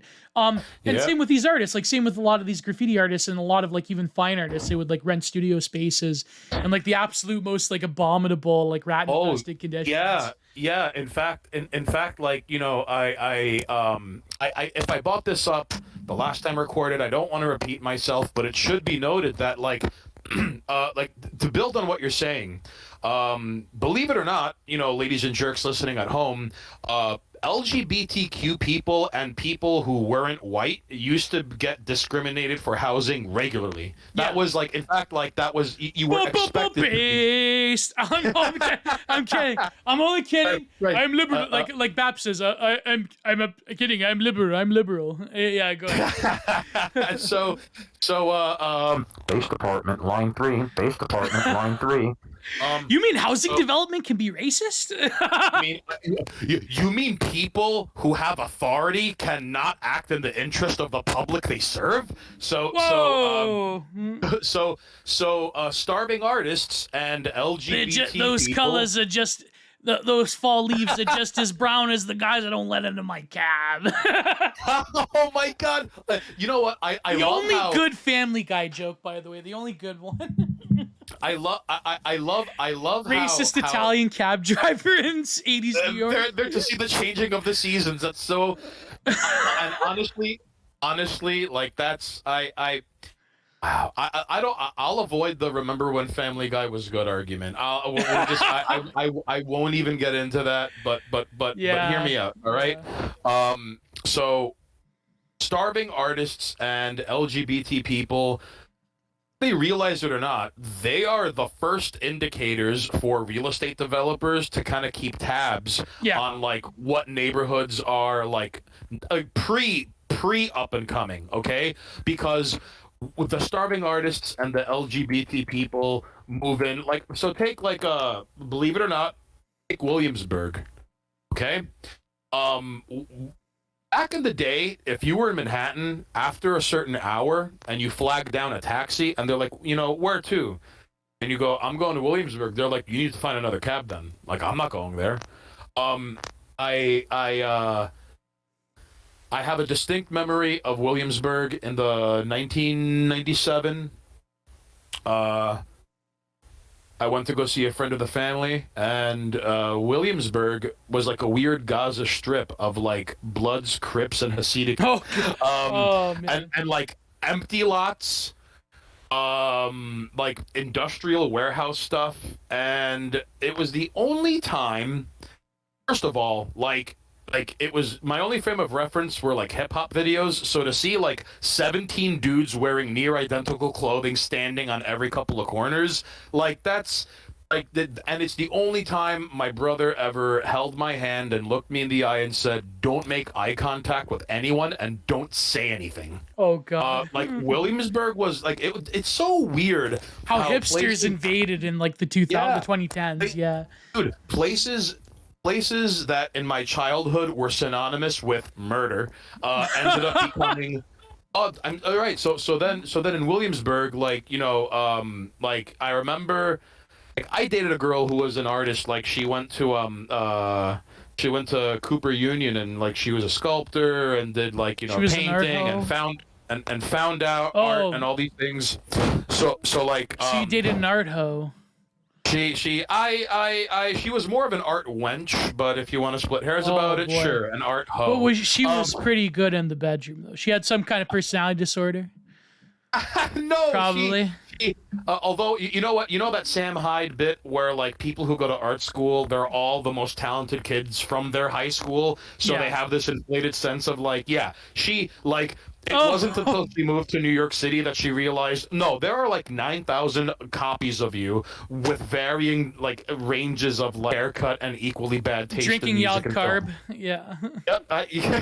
Oh, Is it called Yog Carb or what's it called? Mac Carb or Yob? You know, I the yellow can drink, you know the one, the art hose drink. I Yep, God, which is one way Yup, of saying, yeah, all right, yeah, all right, yup. all right. So, Yeah. I remember. I never had it. I heard it's pretty good though. Is it good? It's not bad. I've had better. Yeah. I remember like going to a party with her, and there was like, I remember like there was something off, and we're like, all right, like I'm at this loft, and Was like she white? Stain? Was she a white girl? she was a Happa. Oh, even worse. Even worse. Even worse. Right? Right. Because those right. one in art school, it's very rare. They have to like fight the cultural condition to go to art school. That's weird. Yeah, Yeah. and they have to like and like the fate of many Happas, they have to double down on one identity Yeah. to make up for the lacking in the other. Yeah. So like she like it was really funny to see her just rant about white men are the vermin of the earth, and it's like, you mean your dad? Like, what do you like? All right, like, Oh, why are you? boy. Why I don't understand? And like, there was, and it was weird because like, there were very obvious disconnects in what she said and believed in and lived, where like, and here's the thing, like, she told me stories where like so there was like an activist group. And she even like she kind of gave me a heads up and were like, oh, like there are like weird things in college campuses. Like I never knew about trans people until I went to college, because there was like one trans student at her college, and like this student was treated like this artifact child that graced the presence of the campus whenever Whoa. she showed up. And I remember she said that like the activist crowd, like there was one like. So now you have people fighting on behalf of like this like less than 0.1% of the population. She told me this one story, whether it's apocryphal or not, but like it reveals a lot. So there was one person who always kept inserting the trans rights issue and the trans cause. Like, remember whenever you see footage of a protest and they're like, women's rights are human rights, women's rights are human rights. And then everyone is nervously looking around like, trans rights are human rights, trans. Yeah, they're gonna say it. They're gonna put it in. Please don't snitch on me. Please don't snitch on me. I'm trying as best I can. Please don't snitch on me. Right. So she told me the story where like, she was like screaming like, trans rights now, and like this was like this big protest where other activist types from other campuses were showing up. So she tells me trans rights now, and then out the corner of her eye, like there are these protesters from Howard University, which is like a historically black college, and I quote, I saw the color from her face drain and her eyes grow 10 times its size, just at the sight that they were now within like arm's reach of her. And I think about that from time to time. Oh, so Gio, it wasn't all doom and gloom. I learned a lot, but here's the thing. What happened with you two? What did you just didn't work out? Well, she cheated on wanted you. No. She wanted to open up the relationship. Then Like, yeah, there you go. At the time, I was working full time and going to school nights and weekends, and my argument boiled down to like, I have one day a week where nothing hangs over my head, and I have to get my life in order to spend a day with you. And I'm not willing to give that day up to or for anyone else. I have enough going on in my life where, like, I have just enough time and energy for one person in my life, and I refuse to settle for less. So, you know, if and I heard every argument you could imagine, like, oh, well, jealousy and I'm like, oh, like, and I remember telling her, like, if you want to sleep with other people, just say that. Yeah. No, but it's like, no, right, like, and you know what, like, in fact, like, we broke up after I told her, oh, like, listen, like, I know where you're coming from. When I'm single, I don't show up on anyone's radar. When I start seeing someone, women who would have never given me the time of day are suddenly running their fingers through my hair and asking me what I'm doing on the weekend. And if I'm at a store, hi, do you work here? Obviously, I don't, but that's not going to stop her from, oh, does your wife, does your girlfriend know you're here? And I'm like, oh, well, if she existed, no. Like, what do you, like, right. So now, so when you're taking like sharks with blood in the water, like I walk out the door and women look at me like I'm wearing a cologne called spooning. All right, like so you're getting that too. I'm not like so I remember telling her like you're getting that too, and you want to game that, so you could go ahead and game that. I don't want a part of it. Yeah, And as soon as they say like let's open this up, it's like, what is it, mosh pit? No, get out of here. Right. In fact, she was like, I think you're being unreasonable. And I'm like, you probably have someone lined up, right? That's what, see, yeah, women, person, they won't dump you unless they have someone that they're already, yeah. Right. So I remember saying like, you know it's what? It's called like, the monkey chain to invoke old manosphere terminology. No, but I remember my cousin, a cousin of mine warned me because he went through something similar, and through her friends, he was informed that she already had potential men lined up, so that if he were to say yes, she already had him on speed dial. And I remember thinking like, I see how dudes look at you and try to like, you know, in fact, like this was a life-changing moment for me. They call her the load queen because she takes a lot of loads. This was a life lesson for me. We go see the yes before the world find out about them. All right. So, oh my god. But here's the I am an old man. So mind you, like whenever I see a band and they're live, if I ever see a band that is outside the traditional power trio, like guitar, bass, drum, either a singer or one of the musicians is singing. Whenever I see a band set up and it is outside of that traditional, like the yeahs were just like guitar, drums, and singer. Like I'm sold. I now I want to see what this is gonna sound like. Okay, so I remember we go see the yeahs and like I go to the bathroom and I come back and a guy.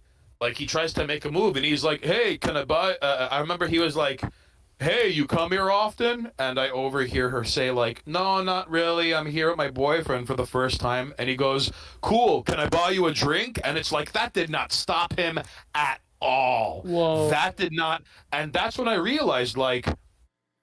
Oh, like, so when a guy does it, it's gross, and when a woman does it, it's titillating. I'm twirling my hair and my finger, exposing bare shoulder, giggling, reapplying lip gloss, tugging at my necklace. Like, oh, like, it's charming and playful when a woman does it, and when a guy does it, he's like a fourth-rate Archie Bunker. Okay, so, like, that's when I realized, like, oh, like, by virtue of being involved with someone, people can pick on it, even on like a nonverbal sort of way.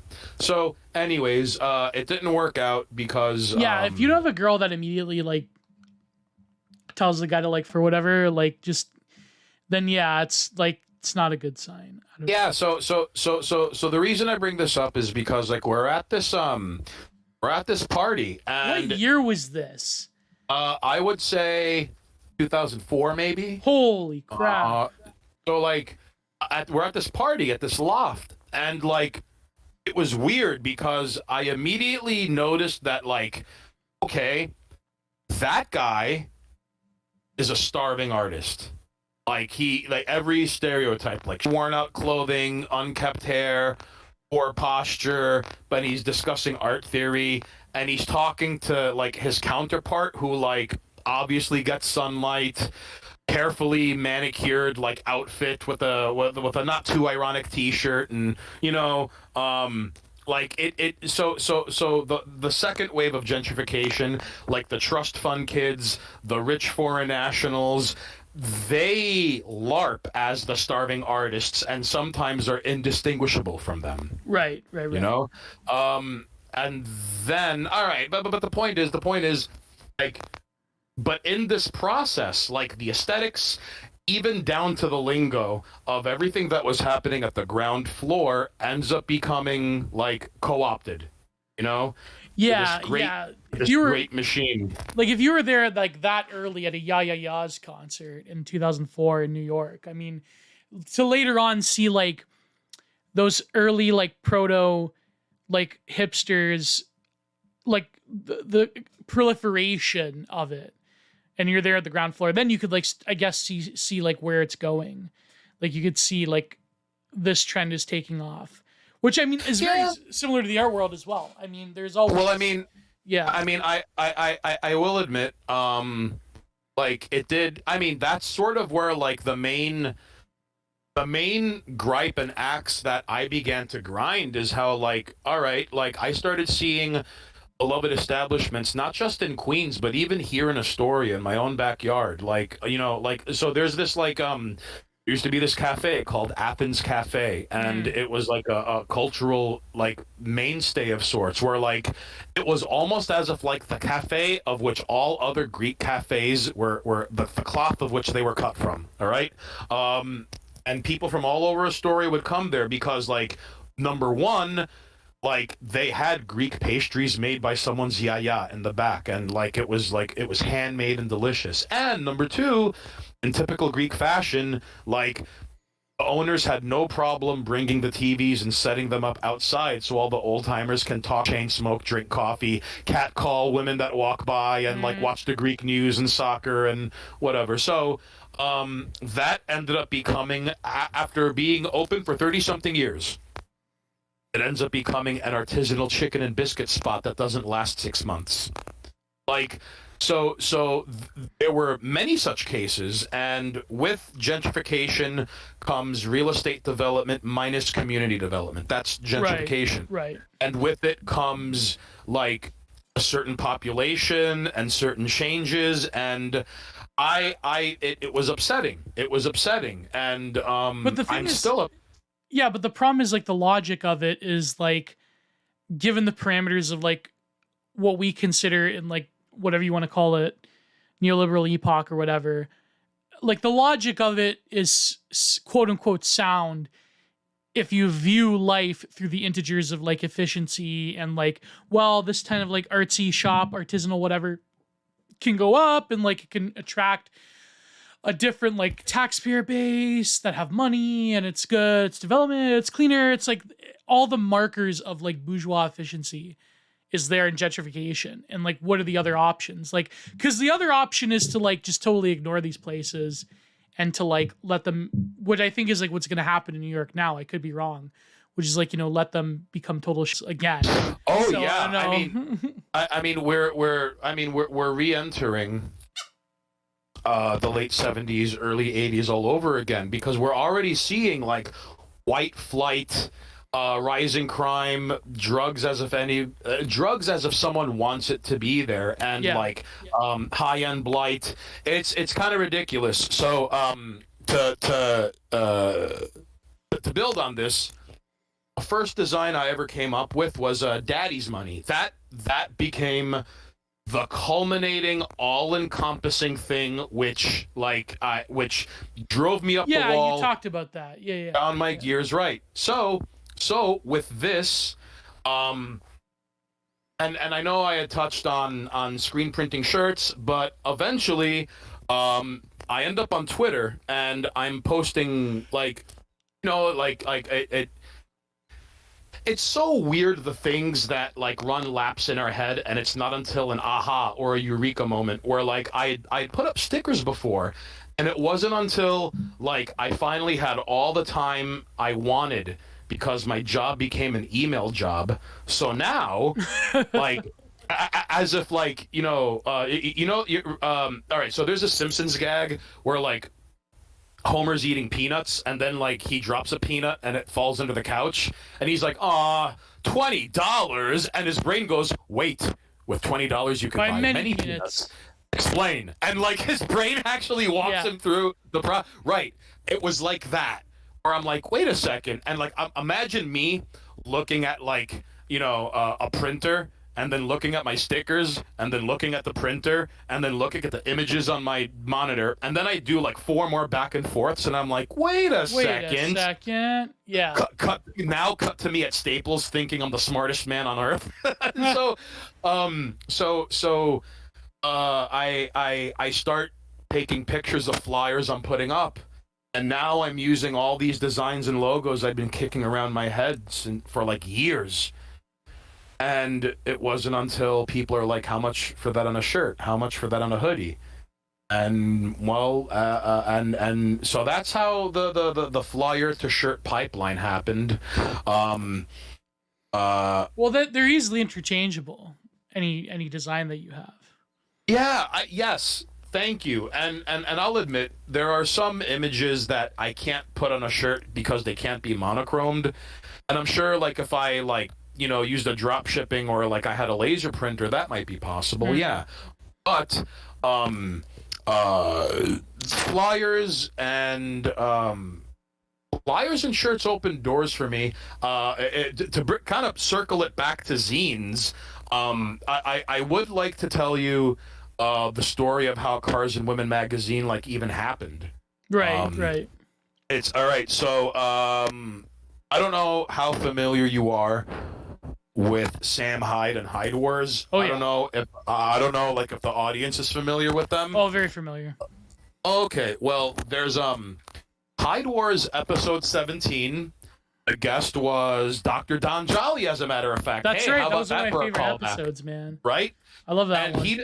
He described Dagger Mag as the Paris Review of Literature, but which, all right? Yeah, that's like then later the encyclopedia Zone, yes. Zone, yeah. He's like, yeah. Yes. So I know there's certain people within Sam Hyde, like within his crew, that don't like Don Jolly, but like that's whatever. Oh yeah. I mean, I don't know all the details. I don't know the story, but like I found encyclopedia. I found through Dagger came encyclopedia and many other things, but like I have to credit Hyde Wars. Like that's so after watching Hyde Wars episode 17, I find the Dagger Mag YouTube channel, and there's a gentleman by the name of I don't want to dox him or blow his spot, but like his handle name on the Dagger Mag forums and an encyclopedia.zone was Space Lions. You can find him on Twitter. His name's Drew. You could find him on Twitter at Cowboy Mullet 301. He had a video about, like, among other things, like how life has been reduced to markets, and there was one line in particular where he said, like, people out there are trying to choose love, and it's dangerous. Like, because love sneaks up on you. Like, we often fall in love with people we would have never imagined in 100 years we would fall in love with, but it happens. So, like, you can't choose love like something off, like a box of cereal off the shelf. Can't. But that's not stopping. Right. So, that left an impression on me. And at the end of the video, he goes, because the Dagger Mag was still a thing, he goes, if you want to join the Dagger Mag forums, write a 250-word post and send it to the editor-in-chief. And if he likes it, you could join us on the forums. And that like, first of all, I still admire that because that was like quality control. That's old school internet. Like, you have to be a lurker before you can like post. Yeah. Yeah. You know what? They should do that for Twitter. You have to like lurk for like a year or 6 months before you can post. You know what? As much as I hate to admit this, if Glow in the Darks lurked for 2 years before posting, they'd be a lot better at their job on a particular Mongolian basket weaving forum. Exactly. So, first of all, I thought that was a very Sage goes in all fields, boys. Sage goes in all fields. Don't forget to type Noko in the email address so you can return to the thread after posting.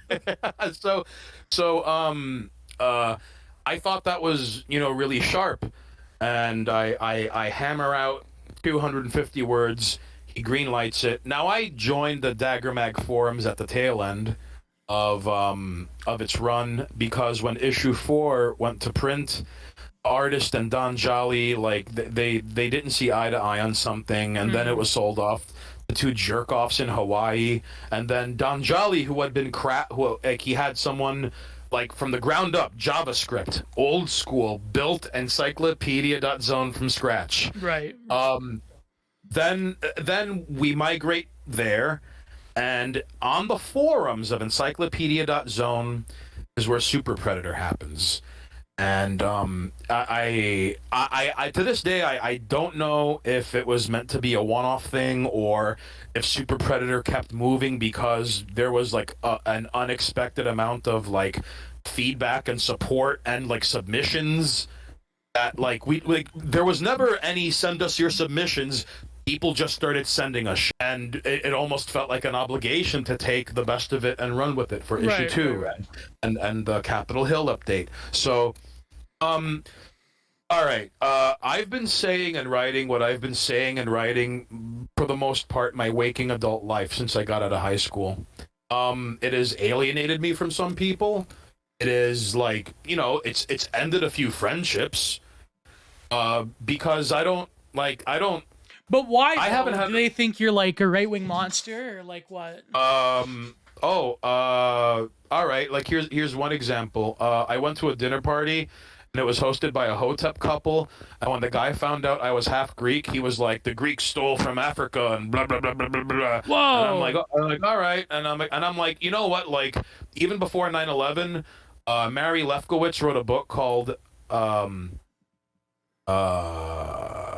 not out of history, how Afrocentrism teaches myth as history. Like, it's not out of Africa. That's the name of the book. What I heard. Yeah. So he keeps going, and it was funny because it was like, "Ooh, child, you don't know what you're talking about. I could trace my lineage back to the kings." Blah, blah, blah. And I'm like, "You know, your father is." Whoa! And I was asked to leave, and she never talked to me ever again. Because, like, all right, this guy's gonna come out. First of all, this all started because he kept saying white supremacy, white. And I'm like, why do you, and I asked him, like, why do you keep looking over me, like, whenever you say this? And he's like, isn't it obvious? And I'm like, no, it very isn't. Mom is Ecuadorian, Dad is Greek. I'd like to know what either of those countries did to contribute to the plight of your grandparents in this country. Yeah. For a while, my grandparents had to drink from a separate water fountain. And I'm like, tell me what was happening in Marusi, Greece, and in Guayaquil, Ecuador, that made your grandpa drink from a segregated water fountain. Like, what? No. Let's walk me through this. Well, I mean, at that time, what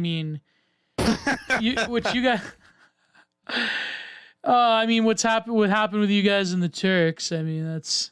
Yeah, all right. You're not wrong. You're not wrong. Kind of like with the Sicilians, they don't look like modern day Phoenicians now, do they? So well, I mean, as a Greekoid, you're obligated to have an ancestral hatred towards the Turks. No, I mean, even it's. They did try to G-word-eyed you guys a few times. I mean, a couple, just a couple. Yeah. So who hasn't these days? anyways. No. So I didn't see all right. If I had slighted him, if I were like some German wasp, I could all right, there are a number of different ways this could have played out, but rather than walk anything back, it was like, he proved me wrong in this one thing. I better jump ship and then just attack his, like I've been calling him white and he's not white. Oh, he's half Greek? Better use the Greek people as a footstool to make meat. And it's like, no. And I remember asking him, like, all right, if you were the ancient Egyptians, then are you going to take responsible for slaves building the pyramid? Like, what do we, like, no. Like, wait, so you were Kangs, but you also built the pyramids, but you were also slaves. Like, no, you got to pick one. Like, and I remember he looked at me like, game on. Like, like I mentioned the forbidden double standard. Ooh, I'm telling. It was not. So, and the my friend who invited me, I was her +1. She just never spoke to me after that because he was like, I could trace my lineage. And I'm like, who's your dad? All right. Yeah, that really does like put a stain on the dinner party. That's like the Kirk Van Houten. Yeah. Yes. Oh, yes. So I haven't eaten this good since I was in the army. All right, I'll stop. All right. So but I've lost a couple of like friends where like all right, so I remember a friend of mine from childhood. We stopped talking like on I was like what, like 25, 26. He like all right, so like he's New Yorican, meaning he's Puerto Rican, but he don't speak Spanish. And he started getting like really like European standards of beauty, blah blah blah blah blah. And it's like, bro, like well, we call them Wonder Breads, or yeah, and it was like, bro, what do you like? Manja cakes in Canada, but like Manja cakes. You know that one? No. Oh, no, that's I did just not. strictly a Canadian thing. That's no, that's Italian immigrants. That's what we call like the white people Manja cakes. But like, by the way, I love the subtle differences, and we're like in America, or like if you spell color or behavior or like like and of course yes, and of course not every Canadian says a boot and a, and not every Canadian sounds like a newfie. Yes, but like it is funny where like you could hear a Canadian talk for an hour and a half and then he says you'll notice it. Yeah. So no, Manja cakes. That's, I'm not gonna lie, that's pretty dope. That's I like strictly that. Canadian Italian phrase, Manja cakes. Yeah, I don't think so. I think maybe some people in New York some Italians in New York may have used it, but like it's mostly a Canadian Italian thing. Yeah. So my buddy, he suddenly like New Rican. What do you call it? New Rican. New Yorican, which by the way, like New York. Oh, New York. Oh, I get it. Yeah. New Yorican. Yeah. Now, mind you, quick little story. Quick. All right. So goes downhill. All right. So New Yorkers are looked down upon by Puerto Ricans because they don't speak the language. Right. Latin America looks down on Puerto Rico because they're born with citizenship. However, if Puerto Rico becomes a state, they would be the poorest state with the lowest life expectancy. They if you want to be mean, they got their flag from Cuba and their music from the Dominican Republic. So then the rest of Latin America, the Dominican Republic looks down on Puerto Rico, and then the Puerto Rico looks down on the Dominican Republic because they're like, LOL, you're black, and then the Dominican Republic looks down on Haiti, going, LOL, you're black. You're blacker than us, yeah. and then Haitians stand side by side with African immigrants, calling African Americans the hard R. words, yeah, the hard R. Yes. You could see it happen every day in the South Bronx and in Harlem. All right, so you want to control the country? You can't even control Harlem. Sorry, going Pastor Manning. Don't vote for Barack Obama. The Mac Daddy. Oh God. Those classic Pastor Manning clips. Obama's a Mac Daddy. He pimps black women and white women. Oh God. It's I you know what? I heard from like a man from Cameroon say like he saw this guy in an Obama shirt and he just pointed at him and he went, "Look, 100% cotton, 50% black." Like, which, like, to this day, that was one. But like to hear it from a man speaking with an African accent who was 11:59 p.m. black, that was it was so. I wish he did. I wish he was on Fiverr or on Cameo. Like Like So Big anyway, Man Tyrone. yes. So One of my favorite videos back in the day was I think Comrade Stump paid for it. Big Man Tyrone. Because I don't know why I found the title so funny. Big Man Tyrone endorses Donald J. Trump. I love that video. Anyways, go ahead. That's so good. So what happens is You can't stump the Trump at the end.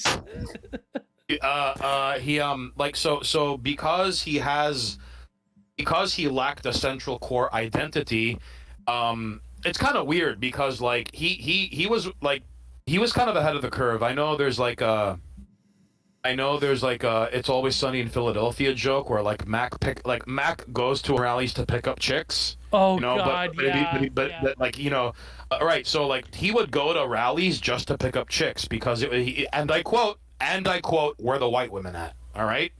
That was He might as well be wearing like those old school hipsters of a certain Middle Eastern ancestry who would wear like the shirts like the Planned Parenthood shirt, or like they'll wear like the Future is Female shirt. I don't know why I find it so funny. The Future is Female. I love those shirts. I should wear that unironically. It says oh man, me and Catherine should make these shirts with you, bro. The Future is Femcel. That should be a good shirt. Oh shit! Right. I'm writing that down. Right. Hold on. No. Yeah, you got to do design. Wait. The Future is Femcel. The future is flawless. Promote that man. So he ended up like okay. So this is how and where I learned about dynamic, and where that like he started imprinting upon his ideas and beliefs, because like he never really had a core identity, because like, you know, like he couldn't, which is again like the pitfalls of like, you know, like race in a place like New York, or even in general, because imagine all the Italians or all the Latinos or all the Indians or all the Chinese who have kids that grandma cry because their kids don't speak, you know, Italian or Spanish or right. So like the Latinos saw him as more of like an oddity than anything else, because, you know, like and of course if you don't fit in, you sort of identify with a subculture, right? So he was like big into punk rock, you know, tattoos. He's a big Misfits fan. Oh, so like those Puerto Rican kids. Yeah. So by default he ends up spending more time around white people than around, you know, like Latinos. But even among the white people, it was like, hey, what's up, guy who doesn't look like me? Even though it should be noted, if a Latino goes to a metal show, no one bats an eye, because there are always like 20 Mexicans at every metal show. Oh yeah.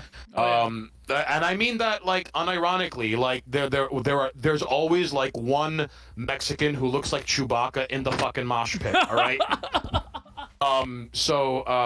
He brings his like equally like fat girlfriend with him sometimes. Yes.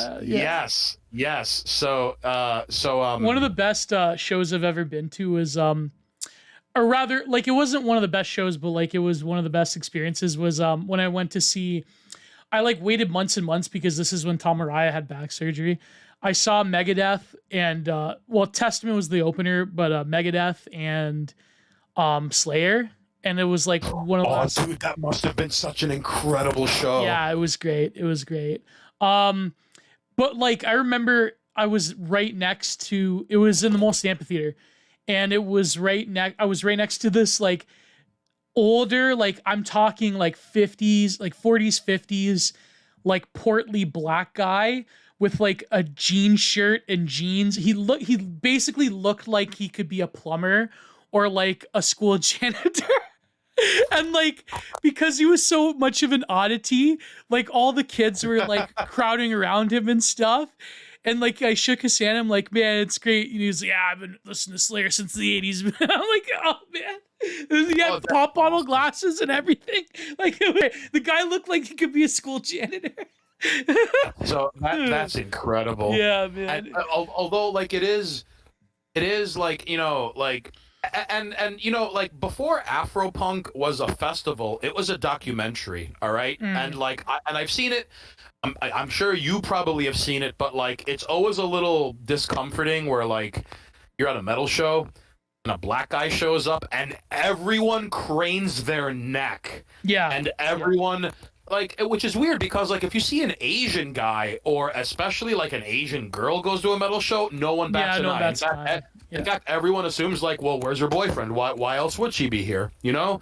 But like so anyways, it's more common now because they have like bands like what's that one band, Code Orange, or that one, like there were always like black people in metal, but it wasn't like as like, you know, the guitarist for Suffocation, or like Derek Green from Sepultura, or even like one of the guitarists of Seven Dust was a black dude. Or like John Witherspoon is the singer. Yeah. Like it's like, oh, that's right. My bad. Yeah. My memory ain't what it used to be. No problem. Like I'm trying to think of other examples, like but nowadays it's much more. D.H. Peligro from the Dead Kennedys. Yeah. So. Mike Smith from Suffocation as well, the drummer. Yeah. And there you go. Yeah. And well, then there's like Vernon Reid. Like there's like, but I wouldn't consider him metal. I would consider him more like fusion and metal, and like, you know, like Living Colour. Well, I mean, Living Colour was a metal band, but like it was. They went to do other. One of my favorite. Yeah. I'm sorry to interrupt, but one of my favorite jokes. One of my favorite jokes is always like, "Oh, my favorite black metal band, Living Colour." Like black metal, it's hilarious. But no, so this is Rob. Like, you know, whatever. You don't hear his last name. There are like a million Robs. So Rob. He sort of like fell in, like, even within the niche identity and subculture and population he found himself in, he was still kind of a like, imagine always being one out of three Latino dudes at every like punk and metal show you go to. And then you sort of get like, all right, so at some point, and I guess in his journey for identity, he ends up with like activism, and like, you know, now he's suddenly like super pro Puerto Rican this, and you know, and now you know, European standards of beauty and blah blah blah blah, and it's like, what do you like? You don't even. And here, you know what the sad thing is? I'm half Ecuadorian. I speak, read, and write Spanish. He's full-blooded Puerto Rican, and like he would just, and like I remember telling him, like, if you really care that much about your identity, like, why haven't you learned the language? And like that got him so angry, and like it made me realize, like, oh, like he feels threatened because the thing he has built up for himself and the thing he has found, he has imprinted upon these things. Therefore, when you threaten them, they take it as an existential crisis. And that dynamic I've seen played out over and over and over again. And then the excuse is like, there's no perfect Puerto Rican, there's no perfect XYZ, there's no perfect woman victim. It's like, there's always like that qualifier that goes with it. Yeah. Right. So you know, like, so those are a few examples of like I've lost friends and fell out of touch with some people because I don't like I like, first of all, like, there's no, like, I've never felt that anything I've said is, like, egregious or fucked up or out of line. Like, I'm not going, like, you know, hey, 1488, am I right, fellas? Like, no. But like, or like, I'll give you an example. So like, my ex, the one who had like those useless friends that are just hysterical and cry about things, the kind of people who would read BuzzFeed in the early to mid 2010s, all right? Oh. I remember hearing, well, race is a social construct, and I'm like, yeah, until your mixed race child needs a bone marrow or organ transplant. Oh. And and it's sad. It's sad because I remember the only way I was able to get through to her was like, go to Google and type in 3/4 Caucasian, 1/4 Japanese, San Francisco organ donation. And there was this like article where a guy, he was told he needed like a transplant. And the doctor's like, oh, so what's your ethnicity? Oh, well, my dad is half Japanese, half Caucasian, and my mom's Caucasian. And the doctor, without hesitation, said, there's a 0% chance you'll find a match. Whoa. And it wasn't until finally putting a name into a face to this very real thing that cannot be disputed in the realm of science. All right? It wasn't until getting a human face to a name, like, I got through to this woman, and yeah, like, I didn't like one, but I made her look dumb in front of her friends, and because of that, she never talks to me again. Thank you, everyone, for listening to the Content Minded podcast. If you wish to support me and to unlock every full and uncensored version of each week's podcast, please go to patreon.com/GiantArtProductions. You will not only get every full and uncensored version of Content Minded, but you will also get exclusive content, such as my Giant Art Reviews series, where I analyze and pick apart various interesting and insightful books or essays. Every episode will be uploaded to Anchor, which will upload them to Spotify, as well as my backup channel on Odyssey. Please look out for new content every single week, and please look out for the Digital Archipelago with me and the Prudentialist. Thank you once again to all of my beautiful patrons. Thank you all for keeping the content renaissance alive. As I always say, God bless and goodbye.